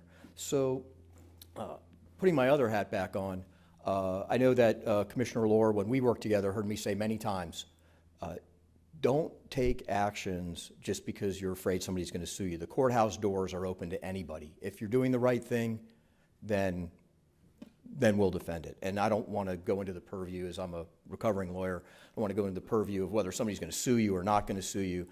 But to lock in for 30 years under this agreement without any elaboration, any discussion, any full fleshing out of all of the details, I think is not well taken, in my opinion. And I just greatly appreciate your time and consideration this morning. Thank you. Commissioners, any further questions? Yes, Foley and Jim, I've got a question for you. Or Jim, you might be able to answer this. Either way. You heard me at the very beginning ask Dylan if we sign this agreement with the city of Vero Beach today, we approve it today. How does it negatively affect the town of Indian River Shores? How does it negatively affect the town of Indian River Shores? Well, whether via interference with a lawsuit or in whatever nature. Let me say this: I don't believe in silos. We're still residents of the county, even though we are residents of the town. It substantially and would adversely affect the county residents that live in the town of Indian River Shores and the town by essentially saying, you as a commission have no interest in looking at larger scale, secure, safe, reliable water services for all of your residents. And you would simply be saying, well, if you're a town or your municipality, great. And it would adversely affect the town, certainly, in all of our discussions with the county in regards to potential future hookup. We'd have to fundamentally evaluate what the county's position is going to be on franchise agreements, duration, financial contribution, all of the other economics. And let me just circle back real quick. On the technical side, financials are one thing. Everything is technically feasible. We already know that running the pipe is feasible in the northern part, for us, for the shores, and it's certainly environmentally safe and feasible to do so in the south area. What the town would like to do is to look at that in the totality. If you sign this franchise agreement, the town's going to have no interest in looking at that type of service in its totality for all of the county residents. Mr. Chair, I have a question. Hold on a second. I don't know if I'm done yet. Plus,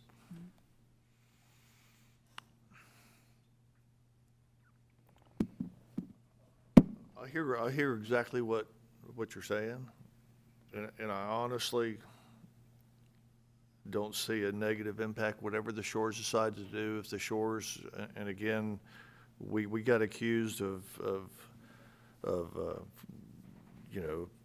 being in cahoots with the Shores early on. That's why we went to the 164, which I thought was a complete waste of time, because we always tried from the very beginning to say that, and it was the truth, that we never had anything to do except answer the Shores' questions if they had questions, or public records were pulled in that nature.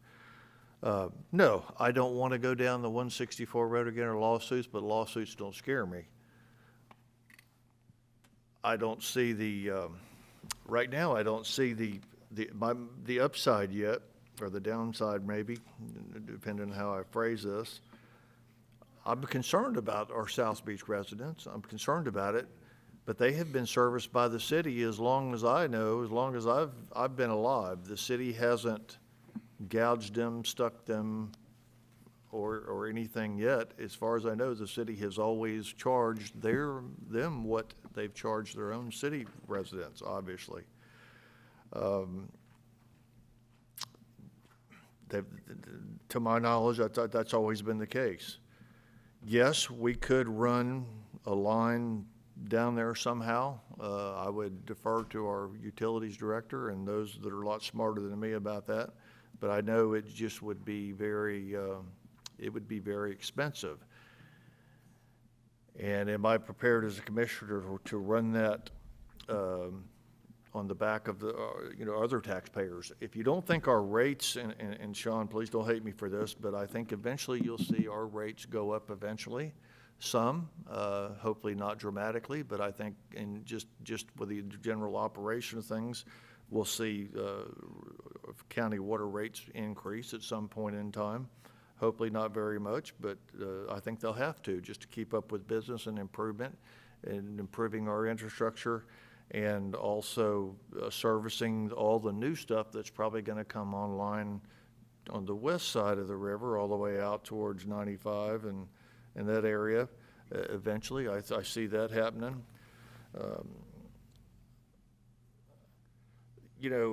I understand that the relationship with the town of Indian River Shores and the city hasn't been very good, but again, my concern is to the South Beach, is to South Beach. And as much as I want to say, I think that I don't really see the county servicing South Beach anytime in the near future. I appreciate the town's aspect of moving on and trying to include them in the system, if that's the case.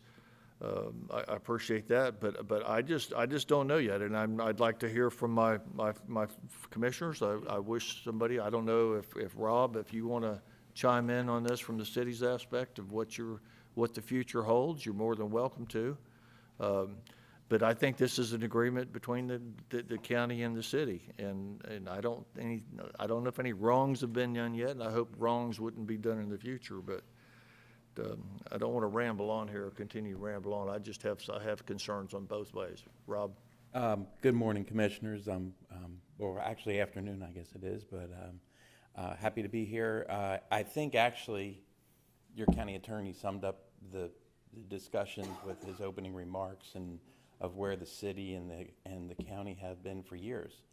If you look back, this debate now, or back and forth, and negotiations has taken place over 6 years, or coming up on 6 years. So I think it's a good agreement. As far as serving the city or the county mainland and Barrier Island, if you look at it, the infrastructure in those areas are a lot older than the infrastructure that you see within the county system. So costs associated with improving, replacing that infrastructure is why you see differentials in rates. And in my tenure, actually in my career of over 30 years, I've worked for different municipalities where you had lower rates at the municipality you worked, or you had higher rates at the municipality that you worked for. I'll give you an example. Palm Bay, when I started there, they had higher rates than Melbourne. Well, within a 10-year period, Melbourne had higher rates than Palm Bay, and it was always because when you get in that infrastructure replacement program to make sure that you have reliable systems, rates differ as you build new facilities, replace infrastructure. So yes, I think you're correct as you look at your responsibilities in promoting and making sure growth occurs in this county. Your rate structure will change over time. And to meet regulations, your rates will change over time. That doesn't mean that one is, and to look at as one's higher than the other, you really can't look at and compare those. It's not a competition of us and Brevard County and St. Lucie County. It's really, when you do a rate study, it's the needs of that utility. We look at it as to what is a 5 or 10 or 20 year plan. How are we going to fund that plan? and how are we going to recover rates to make sure that everybody within that area benefits the same. And that is why we wanted to have one rate, no surcharges, because that way every customer within the utility is treated the same in the service that they get and the cost that they pay for those services. That's all I have to say. Anyone else wish to comment? Sean, you have any comments?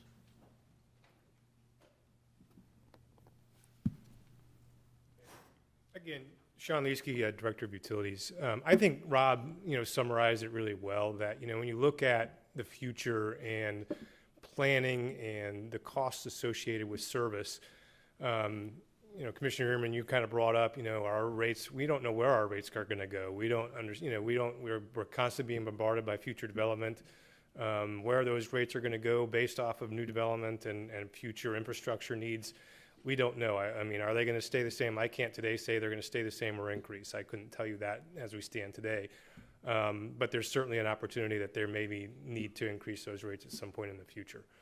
As far as, and I heard it mentioned, as far as technical feasibility, yes. I mean, I think anything's technically feasible with regard to providing services. I think you really need to look at it from a financial standpoint, and financially, what's the feasibility? I think they mentioned that. But I can tell you, I mean, when you're looking at, boring underneath the lagoon, and I've heard, Commissioner Fletcher mention, the gas line. Again, it's feasible to bore underneath the lagoon. But in looking at it where we're talking about, and I'm not sure what they're even suggesting as far as the technical feasibility, but that's a wide part of the lagoon. A very large bore would be necessary. You're talking water, sewer, and water. Again, the financial part of that, I think, is the key part there. And again, we're talking in, we can't talk in what we know today because we don't know what that financial cost would be. But I can tell you it would probably be quite significant. So, and that would be costs that would be bore by the residents of the South Barrier Island. That would not be something that would be, covered by the rest of the residents that are not going to benefit by something like that. So I think it's important to point out that whatever that cost would be, that's not going to be a cost that would then cause rates to be increased. It would likely be done through an assessment or through some other means that would be bore on those who are benefiting from that water line. So just kind of wanted to make sure I clarified that as well. Thank you.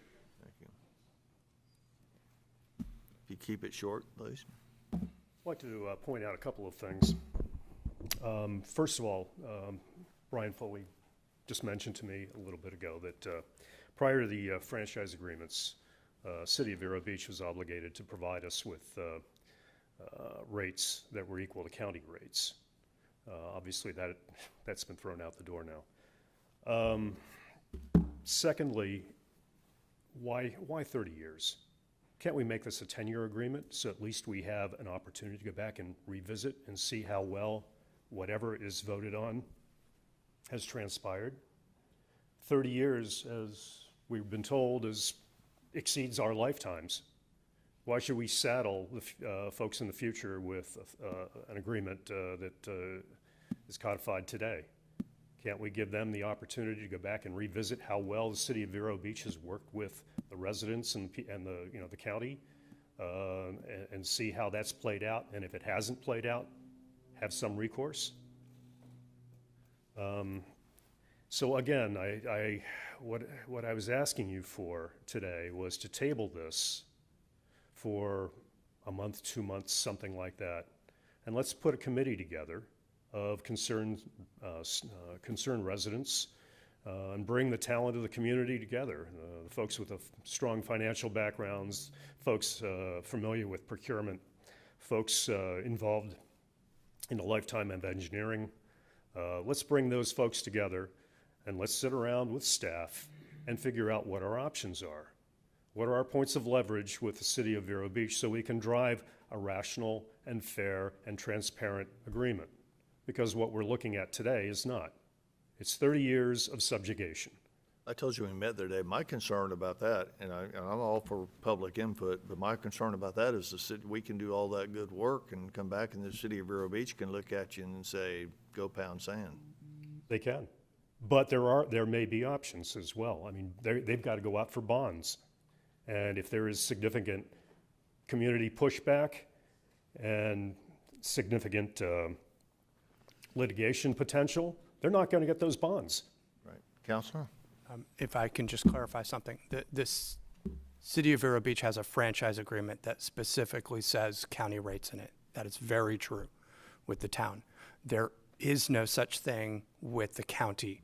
What happened was roughly in about 2014, the City of Vero Beach unilaterally heard issues and said they were going to charge county rates. I have nothing to bind the city to them doing that. I have no agreement that says thou shalt do that.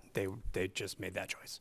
And that's nice, but again, what we can do is, with a committee, get together, look at what our points of leverage are, how we can work through an agreement that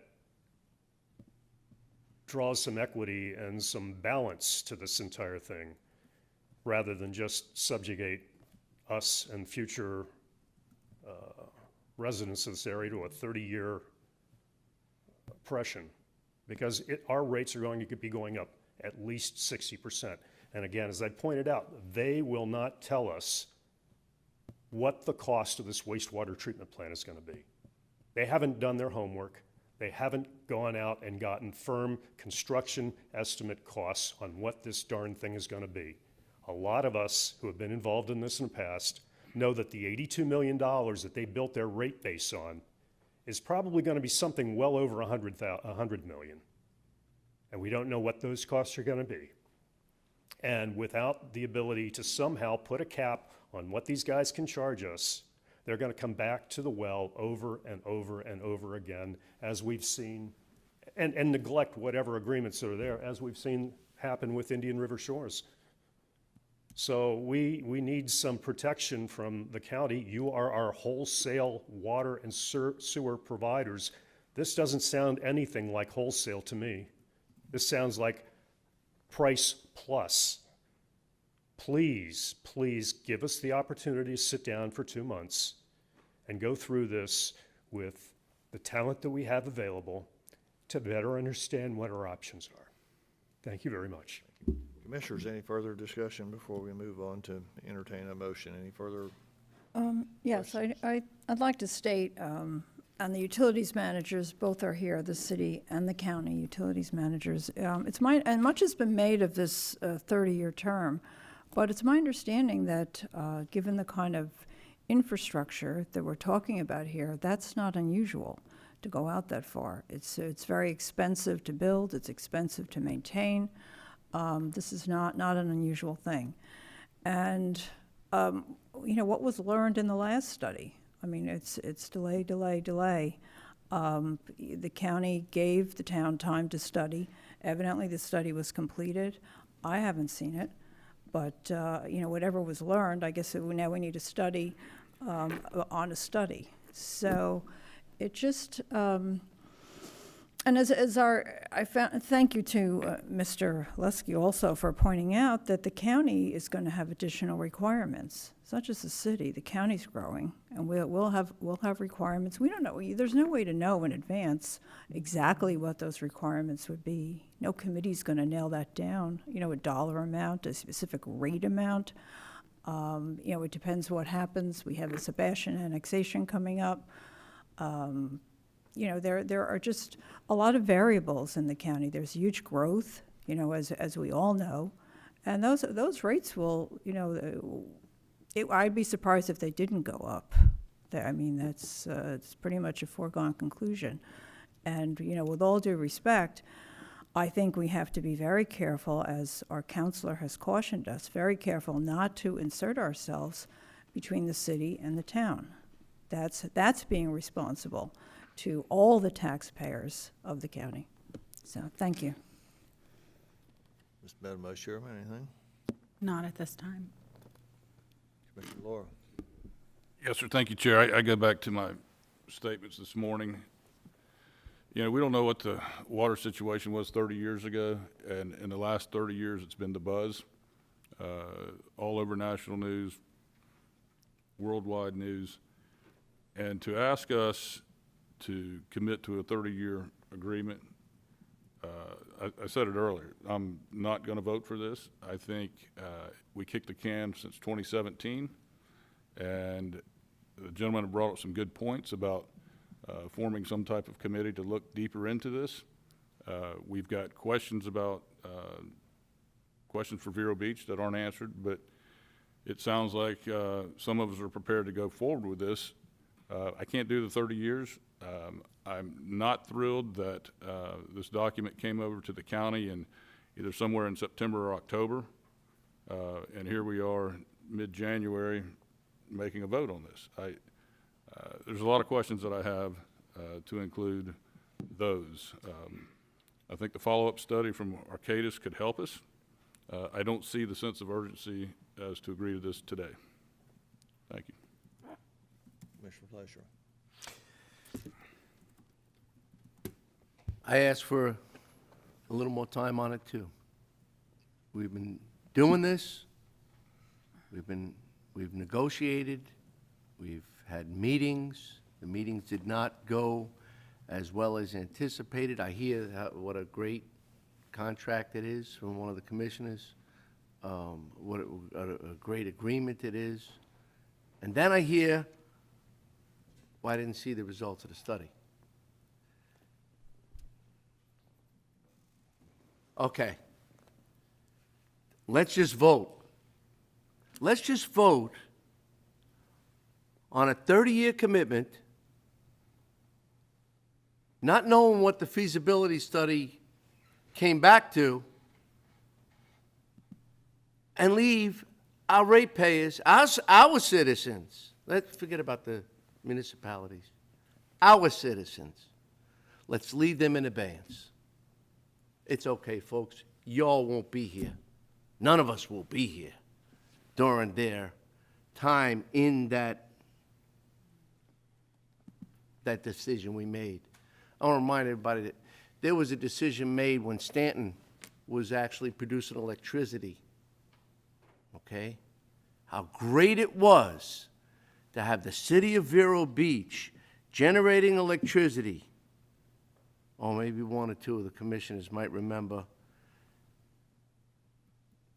the fight, the plea, the applause. See, Stanton doesn't operate anymore, right? And things changed. I just heard from another commissioner, things changed, we don't know. We're depending upon the mainstay of life, water. Without water, we all die. Just want you to know that. Let's just gamble on it. Let's just say, just go ahead, deliver it. Let's deliver the water, because this sounds good. I didn't read the agreement. I didn't see the outcome of the study, but it's a great agreement. There's the franchise. Let's just go with it, 30 years. Another 15 years renewable. I'm trying to make sense of this. Why not give it the time it needs? I've heard the argument about, well, we've been operating since 2017 without an agreement. I want to see anybody's hand from South County or from the shores that has not received water. It's kind of like you like to bring up ball analogies. Okay? The shot clock, is it running? Is the 2-minute warning going? We're still playing ball, still getting water. And the bills are getting paid. So why not look at this realistically with the results of the feasibility study, knowing just a couple of months ago, we decided to go with the gas line because, oh, that's different. People need gas on the shores in the South County, and it's a good idea to have the pipe going underneath. I clarified it. They're not using any noxious stuff. They're not using, they used to use like benzene and other substances for lubricants for the drills. But they're actually going to do it the right way and use mud. Well, if that goes that way. And if it doesn't, yeah, I agree. FDOT is not going to allow for another pipe to go up underneath the bridge in the current standings. That's part of the feasibility study. So when we hear that the feasibility studies are, okay, yeah, okay, that's good. I didn't read it. I didn't see it. Let's vote. Why don't we ask them now to share with us the results of the feasibility study? Mr. Harpering is here. Why don't we hear it? All I'm asking for is just time to review it. One commissioner he was doing something else. Okay? You said you didn't read it. But you complimented the attorney on what a good agreement this is. It is. Frankly, I don't think it's going to change. But, that's just my opinion, and of course you have your opinion. But I would like to hear about the feasibility study. Because I'm a fact-based kind of guy. Yeah, everybody loves the facts. That's what I'm asking for. But you don't have them, so how are we voting for this? We can discuss it right now. That's the purpose of this discussion. Okay. Let's discuss it right now. Would you like to share with us it's completed? See this The- book, the a book, feasibility I know study? You go by the computer. I read this cover to cover. Now I know where I'm going. I feel it. There's studies going on. Why aren't we looking at it? The results of the study that I know you were the only one that did not want to support them going for a study. Okay? I get it. And you've been lock, stop, consistent throughout the whole process. I get it. Well, I do know where this leads. I was the one who had to untangle all the ill will and problems, legal problems with regard to FPL and the city and the county. Oh, no. And there were too many parties in that. credit. So, you just want to prevent it. Let's stick with the. You want to prevent it. No, we're not leading in from that happening direction. And again. don't even take that platform. Let's just talk about the water. I just brought up the analogy because there was a time when the horse and wagons were coming through this town that the city of Vero Beach should supply electricity. It made great sense and value. Things change. Let's hear the facts. We have the The gentleman. facts are that we're going into 30 to 45 years of a decision that things may change. And we need to explore all opportunities before we go forward and put a harness on the ratepayers, the citizens of Indian River County. You got to respect the people of your district. Thank you. Commissioner Fleischer, what specifically would you like to do? I don't think today's the day to harness up this agreement, okay? I'm not saying that it's errant. I just think that if we don't have the fact, I think I spelled it out. If we don't have the results of a study that was created that we all said okay, except one did not, that we said that we would support the results of the study, and then there is a collateral study to it, and then so many people have come forward and saying, hey, wait, we want an option. Why are we just saying, okay, thank you very much, appreciate your attendance. Okay, y'all come back now, you hear? Boom. I just think that it's inappropriate to make a decision based on, it's my opinion, okay. Again, all of our opinions will be gone, yet the legacy of the cost of the solution, the very nutrient that is vital for life, will be here in perpetuity. Or, well, 45 years, but again, as I pointed out, no offense, but for most of us, that is going to be perpetuity. So I would like to see this not be done today and wait for the study, the results, and I heard a suggestion from Doug DeMuth as well. Let's have some more input before we go forward with a franchise agreement, a legal document that's going to say, let's go. It's done. It's over. We got to worry about something else. I'm not opposed to further information on anything. Shut it down. I just have questions on it. Dylan, I have a question for you. In regards to if we don't approve this today, or we want to do a feasibility study on water to South Beach area, the county providing that, does that do anything? How does the 1989 agreement play into this? Because that's what we want, it's 164 at, correct? So certainly, if it's the will of this board to defer the matter, that's the will of this board. The key is going to be how the city of Vero Beach reacts to it.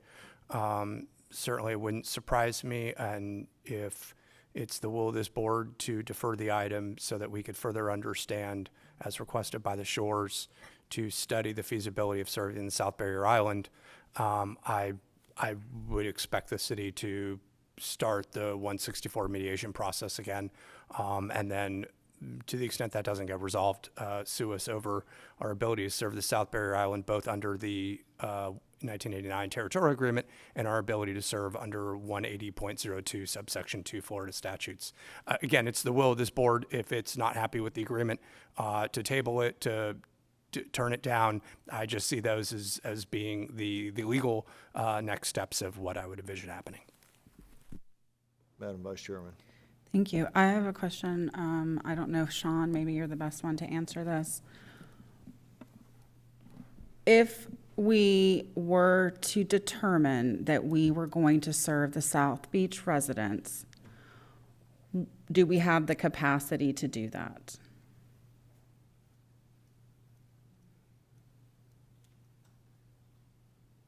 That's an interesting question, and actually one I just asked Jill as we were sitting in the audience. We're currently in the process of revising our consumptive use permit, and part of that evaluation is to look at the overall population of the county. And so it did, when we initially put in, it did include the population of the South Barrier Island in part of that consumptive use permit. However, my understanding is that since it was served by the city, we actually then proceeded to pull that out of that evaluation. So as yes and no, Okay. is the short answer to that is it does initially, but when we pull that out as the consumptive use permit, and what we are allotted under that permit does not include the counties in the South Barrier Island. And did I say that correctly, Joe? So we may or may not have capacity. Let's assume that we do. If we have capacity and we're going to serve them, we would have to run the lines. I think it's been proposed across Round Island. What is the timeline for something like that? I mean, permitting wise and construction wise, I'm not going to hold, I'm just like a best guesstimate. I mean, permitting alone could probably take a year, if not longer. I mean, that's always a roll of the die there. I mean, and I haven't been here long enough to really speak to what kind of, permitting, but you're talking about, I'm assuming environmental groups are going to be, want to be a part of that conversation. The permitting alone could probably take upwards of a year. I couldn't tell you specifically timelines, but a year or more, I would assume. Again, we talk about the technical feasibility. Technically, it's feasible. I mean, we've got brilliant people and brilliant minds who are engineering and putting together the engineering plans for these. The technical feasibility is certainly there. I just don't know about the financial side of things, and I will say that that's an unknown. And I can't tell you today, financially, whether that's something that's feasible and whether that's something that the residents of the South Barrier Island are even interested in. Because again, I think that one of the things that we have to look at is who's funding that, and where's that funding coming from. And to me, the benefit of doing that, if you were to, however that line were to get there, whether it's another line, as they mentioned at Round Island, if there's something that goes over to Indian River Shores and then it comes down the Barrier Island, there's certainly a number of options that it would be available. But financially, is it possible? And I don't know the answer to that. So I guess what I'm trying to figure out is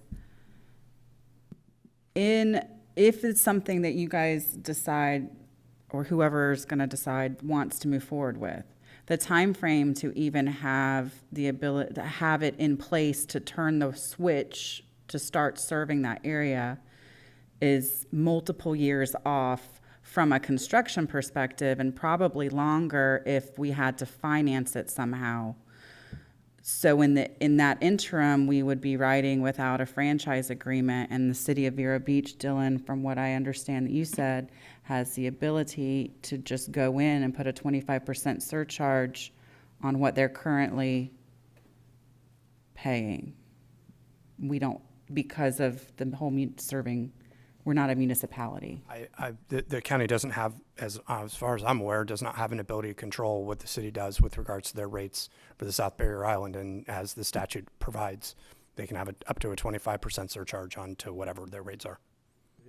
Yeah, and to clarify, I mean, the feasibility is going to tell us whether or not it's technically feasible. I mean, that's not a full-blown engineering design. I mean, you're talking, a long time probably to even just get through the engineering, and then you're talking engineering and permitting and construction, and you're talking probably 3 years minimum to kind of get something like that in place. So you're eating into that 30-year franchise agreement. Mr. Harpring, I think you were going to come up and answer Commissioner Moss's question. Yes.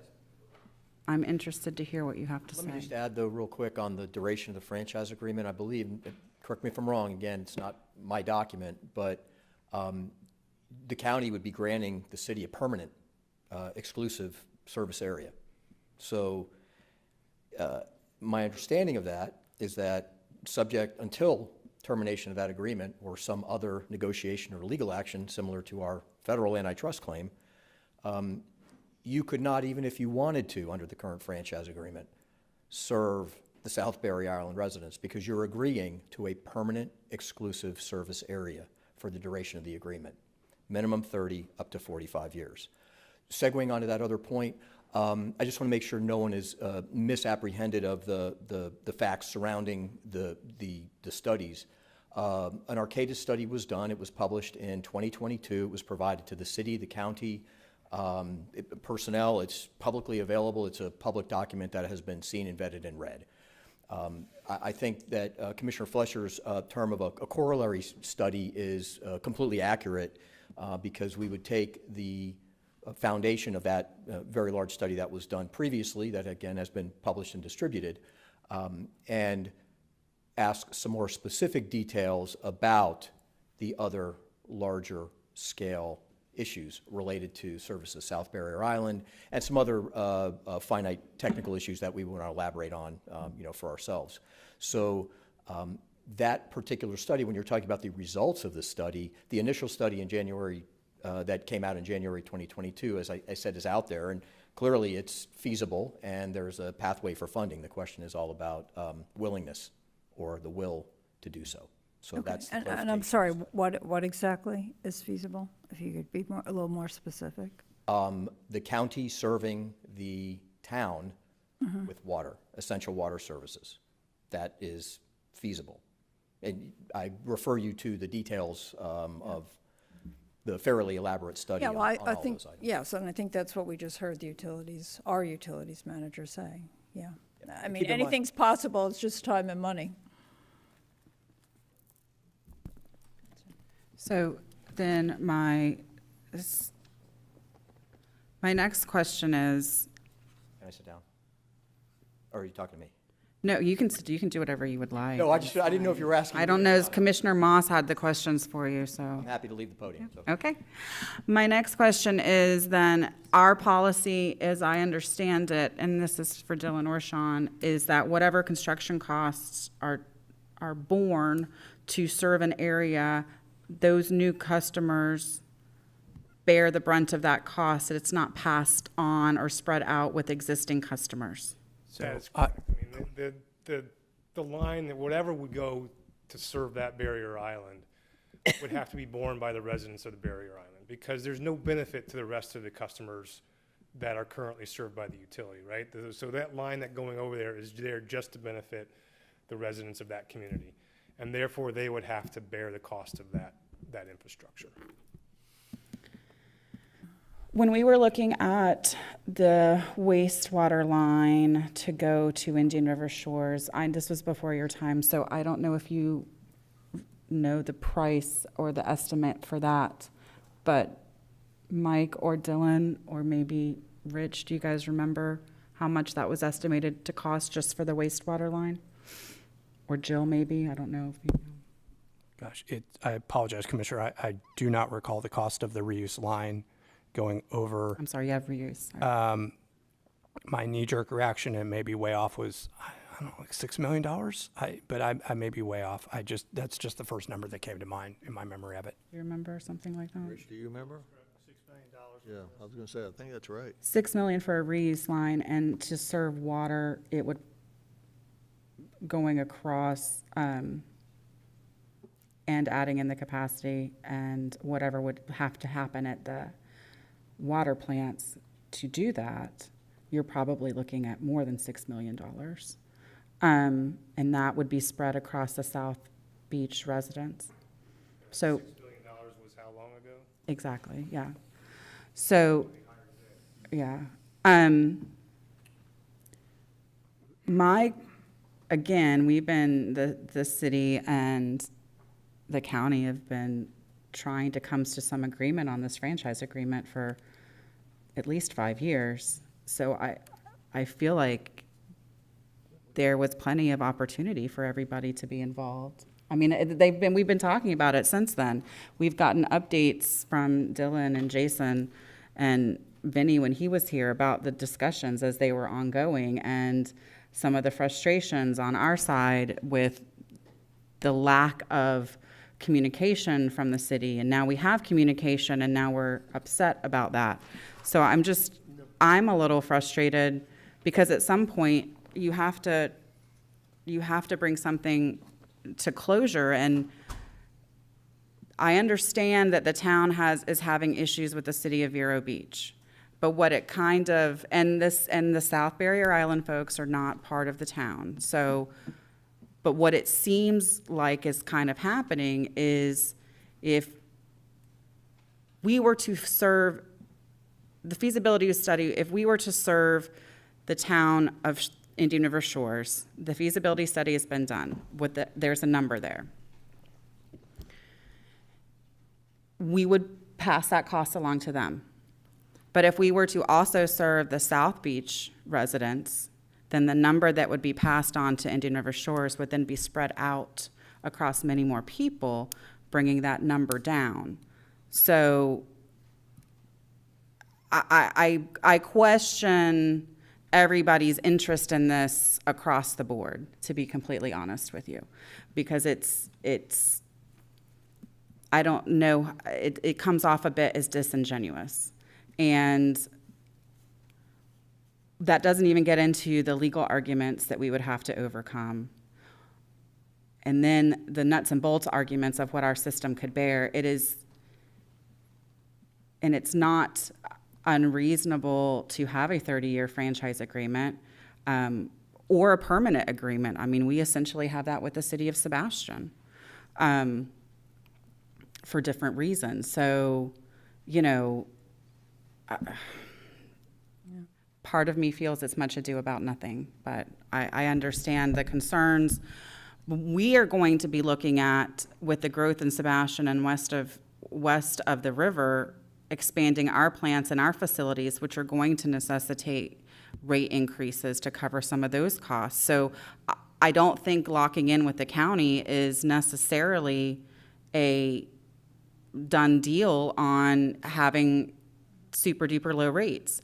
There's going to come a time in the state where, and it's happening very quickly, cheap water is a thing of the past. So especially with the DEP requirements and the plant upgrades that are going to be required for that, I mean, just the hoops we've had to jump through for the consumptive use permits, which isn't even a plant expansion, really has added to the cost of all those projects. So I think that we can talk in theoreticals and hypotheticals, but the reality of it is, are we willing to even put together the funding mechanism to make the possibly technically, ability for us to do it. I just don't think that we are in that situation, but that's me. All good points, and I want to thank you, Commissioner Adams. I'm going to move to approve the water, wastewater, and reclaimed water franchise agreement between Indian River County and the City of Vero Beach. I'll be happy to second it.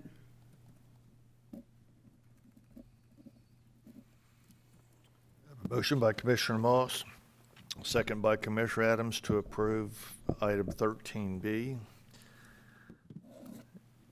Anybody from the public wish to comment on the motion? And only the motion. Seeing none. Commissioners, all those in favor signify by saying aye. Aye. Aye.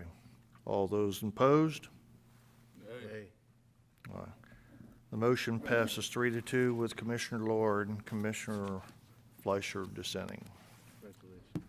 All right. Let's move on to 13C, 2023 committee vacancies and appointments. Counselor?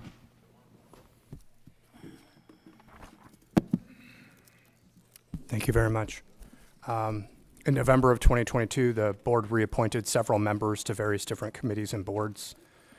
Per Resolution 2011-72, it's the responsibility of the County Attorney's Office to bring back before you a list of individuals who would like to be appointed to fill some of those current vacancies. County Attorney's Office recommends that the board consider the applicants who have submitted applications and determine whether to appoint any of those applicants as the board deems appropriate. I do have a couple comments on the Children's Services Advisory Committee. I attended the last CSAC meeting. I think it was last Monday. What I heard at that meeting, I think Mr. DeMuth walked out, but what I heard at that meeting was Mr. DeMuth was more interested in serving on the grant committee that he was on the CSAC committee. My recollection was that he was appointed as part of CSAC, as part of the grant committee. And also that Carolyn Toole, who is also listed here, she had expressed an interest in being on the grant committee instead of the full committee. But other than that, I am available for any questions on any of the issues. Thank you. Counselor, I'm speaking with Mr. DeMuse last week. He did state that that was his intention. So. Thank you, sir.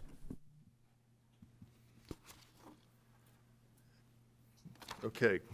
Do you want us to take action to this go through each committee? Because commissioners, I would like to tell you, I would like to move the beach and shore to the next meeting on the 31st because I think there's a couple of folks that, or at least one folks that's not listed here, and I've been speaking to them. I interviewed a couple the other day. I'd like to interview one more and bring that information back to you based on their resume, just because, I'm the liaison to the beach and shore. So whatever your pleasure may be, we can do this. If you want us to go ahead and approve, we can start with Agriculture Advisory Committee. Commissioner Adams, that's your committee. Mm-hmm. I'm happy to make a motion to approve Pam Hund and Charlotte Tripson to the Ag Advisory Committee. I'll second that. For the Agriculture Committee, we have a motion to approve Charlotte Tripson to be the member. There are 2 vacancies, though. And Pam Hund. Right. Pam and Charlotte. I'm sorry? Pam and Charlotte to fill those Okay, 2 Pam and Charlotte. I thought you said agritourism Charlotte. vacancies. Well, let's do one at a time. Charlotte Tripson, we have a motion and a second.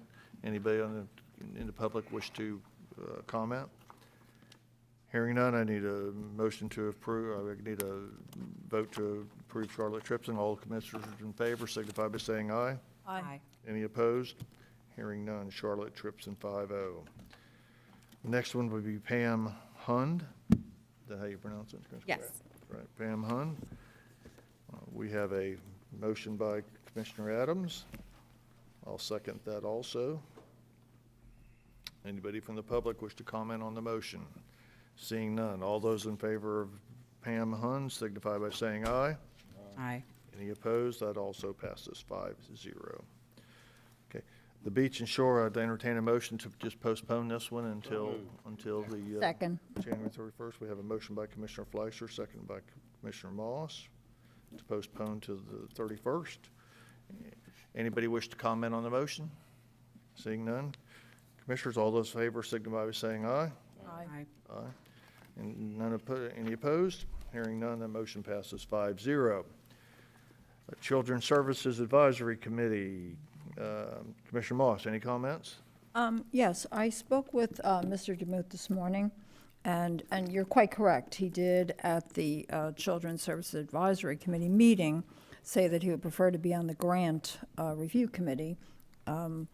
But this morning, he said he would just as soon be on the main committee.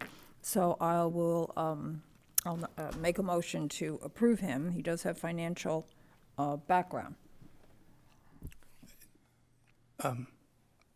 There's just going to be Commissioner Moss, there's just going to be an issue with him trying to serve on both committees, and the way that the CSAC committee got restructured recently is only one member of CSAC could serve on the committees. My understanding, there's currently somebody who'd been appointed to the grant committee. So I don't, if Doug DeMuth gets onto CSAC and is also on grant committee, there's just that issue's just got to get resolved by CSAC, I guess. Yeah, well, I guess, let me ask then, if he is on the main committee, then moves to the grant review committee, then do we have to come back here to county commission to approve someone for the main committee? You mean if he gets bumped off the CSAC? If he moves to the grant review committee, because then you can't be on both, is what you're saying. There's actually one person who can be on both, the person who ends up being the chair of the grant committee. Right. So I guess it just has to be a decision that Mr. DeMuth's got to make as to, does he want to be on grant or CSAC, or does CSAC want to basically make him the member on the grant committee, thus bumping off whoever they had appointed to the grant committee, and that's the only other way that could be resolved. Yeah. All right, well, he does have a very good financial background, so I will make a motion to approve him for CSAC. For the main committee. For the main committee, yes, thank you. Motion by Commissioner Moss. Who was that, the second? Yeah, thank you. You know, I got a hearing deficit here, you know. Okay, that's for Mr. DeMuth, correct? Yes, sir. Okay. I have a motion by Commissioner Moss, second by Commissioner Fleischer. Anybody from the public wish to comment on the motion? Hearing none. All those in favor signify by saying aye. Aye. None opposed? Motion passes 5-0. Okay, so that's the only one on that. Counselor, keep me straight here. That's correct?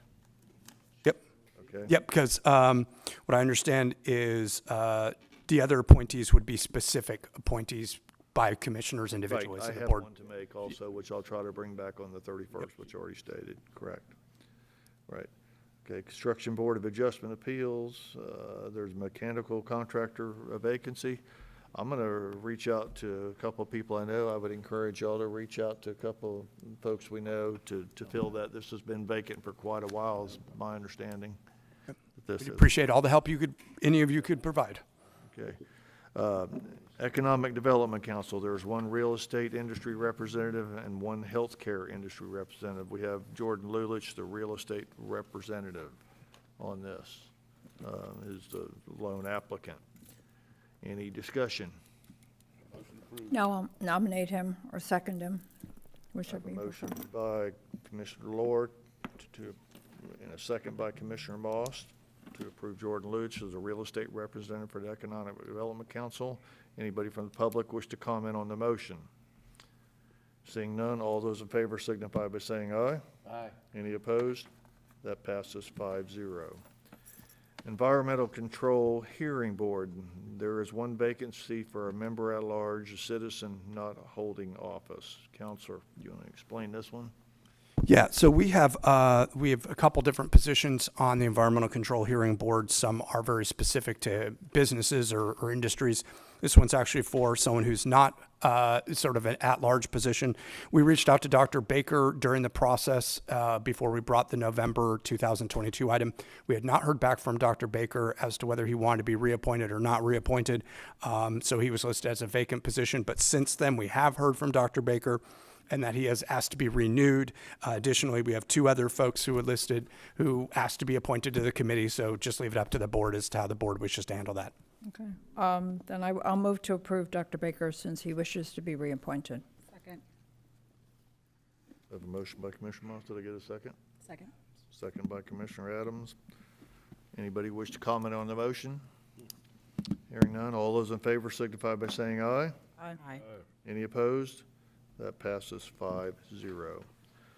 Public Safety Coordinating Council, we have no applicants nominated for this appointment. This has been vacant for quite a while myself. Commissioner Fleischer, you got any suggestions on this?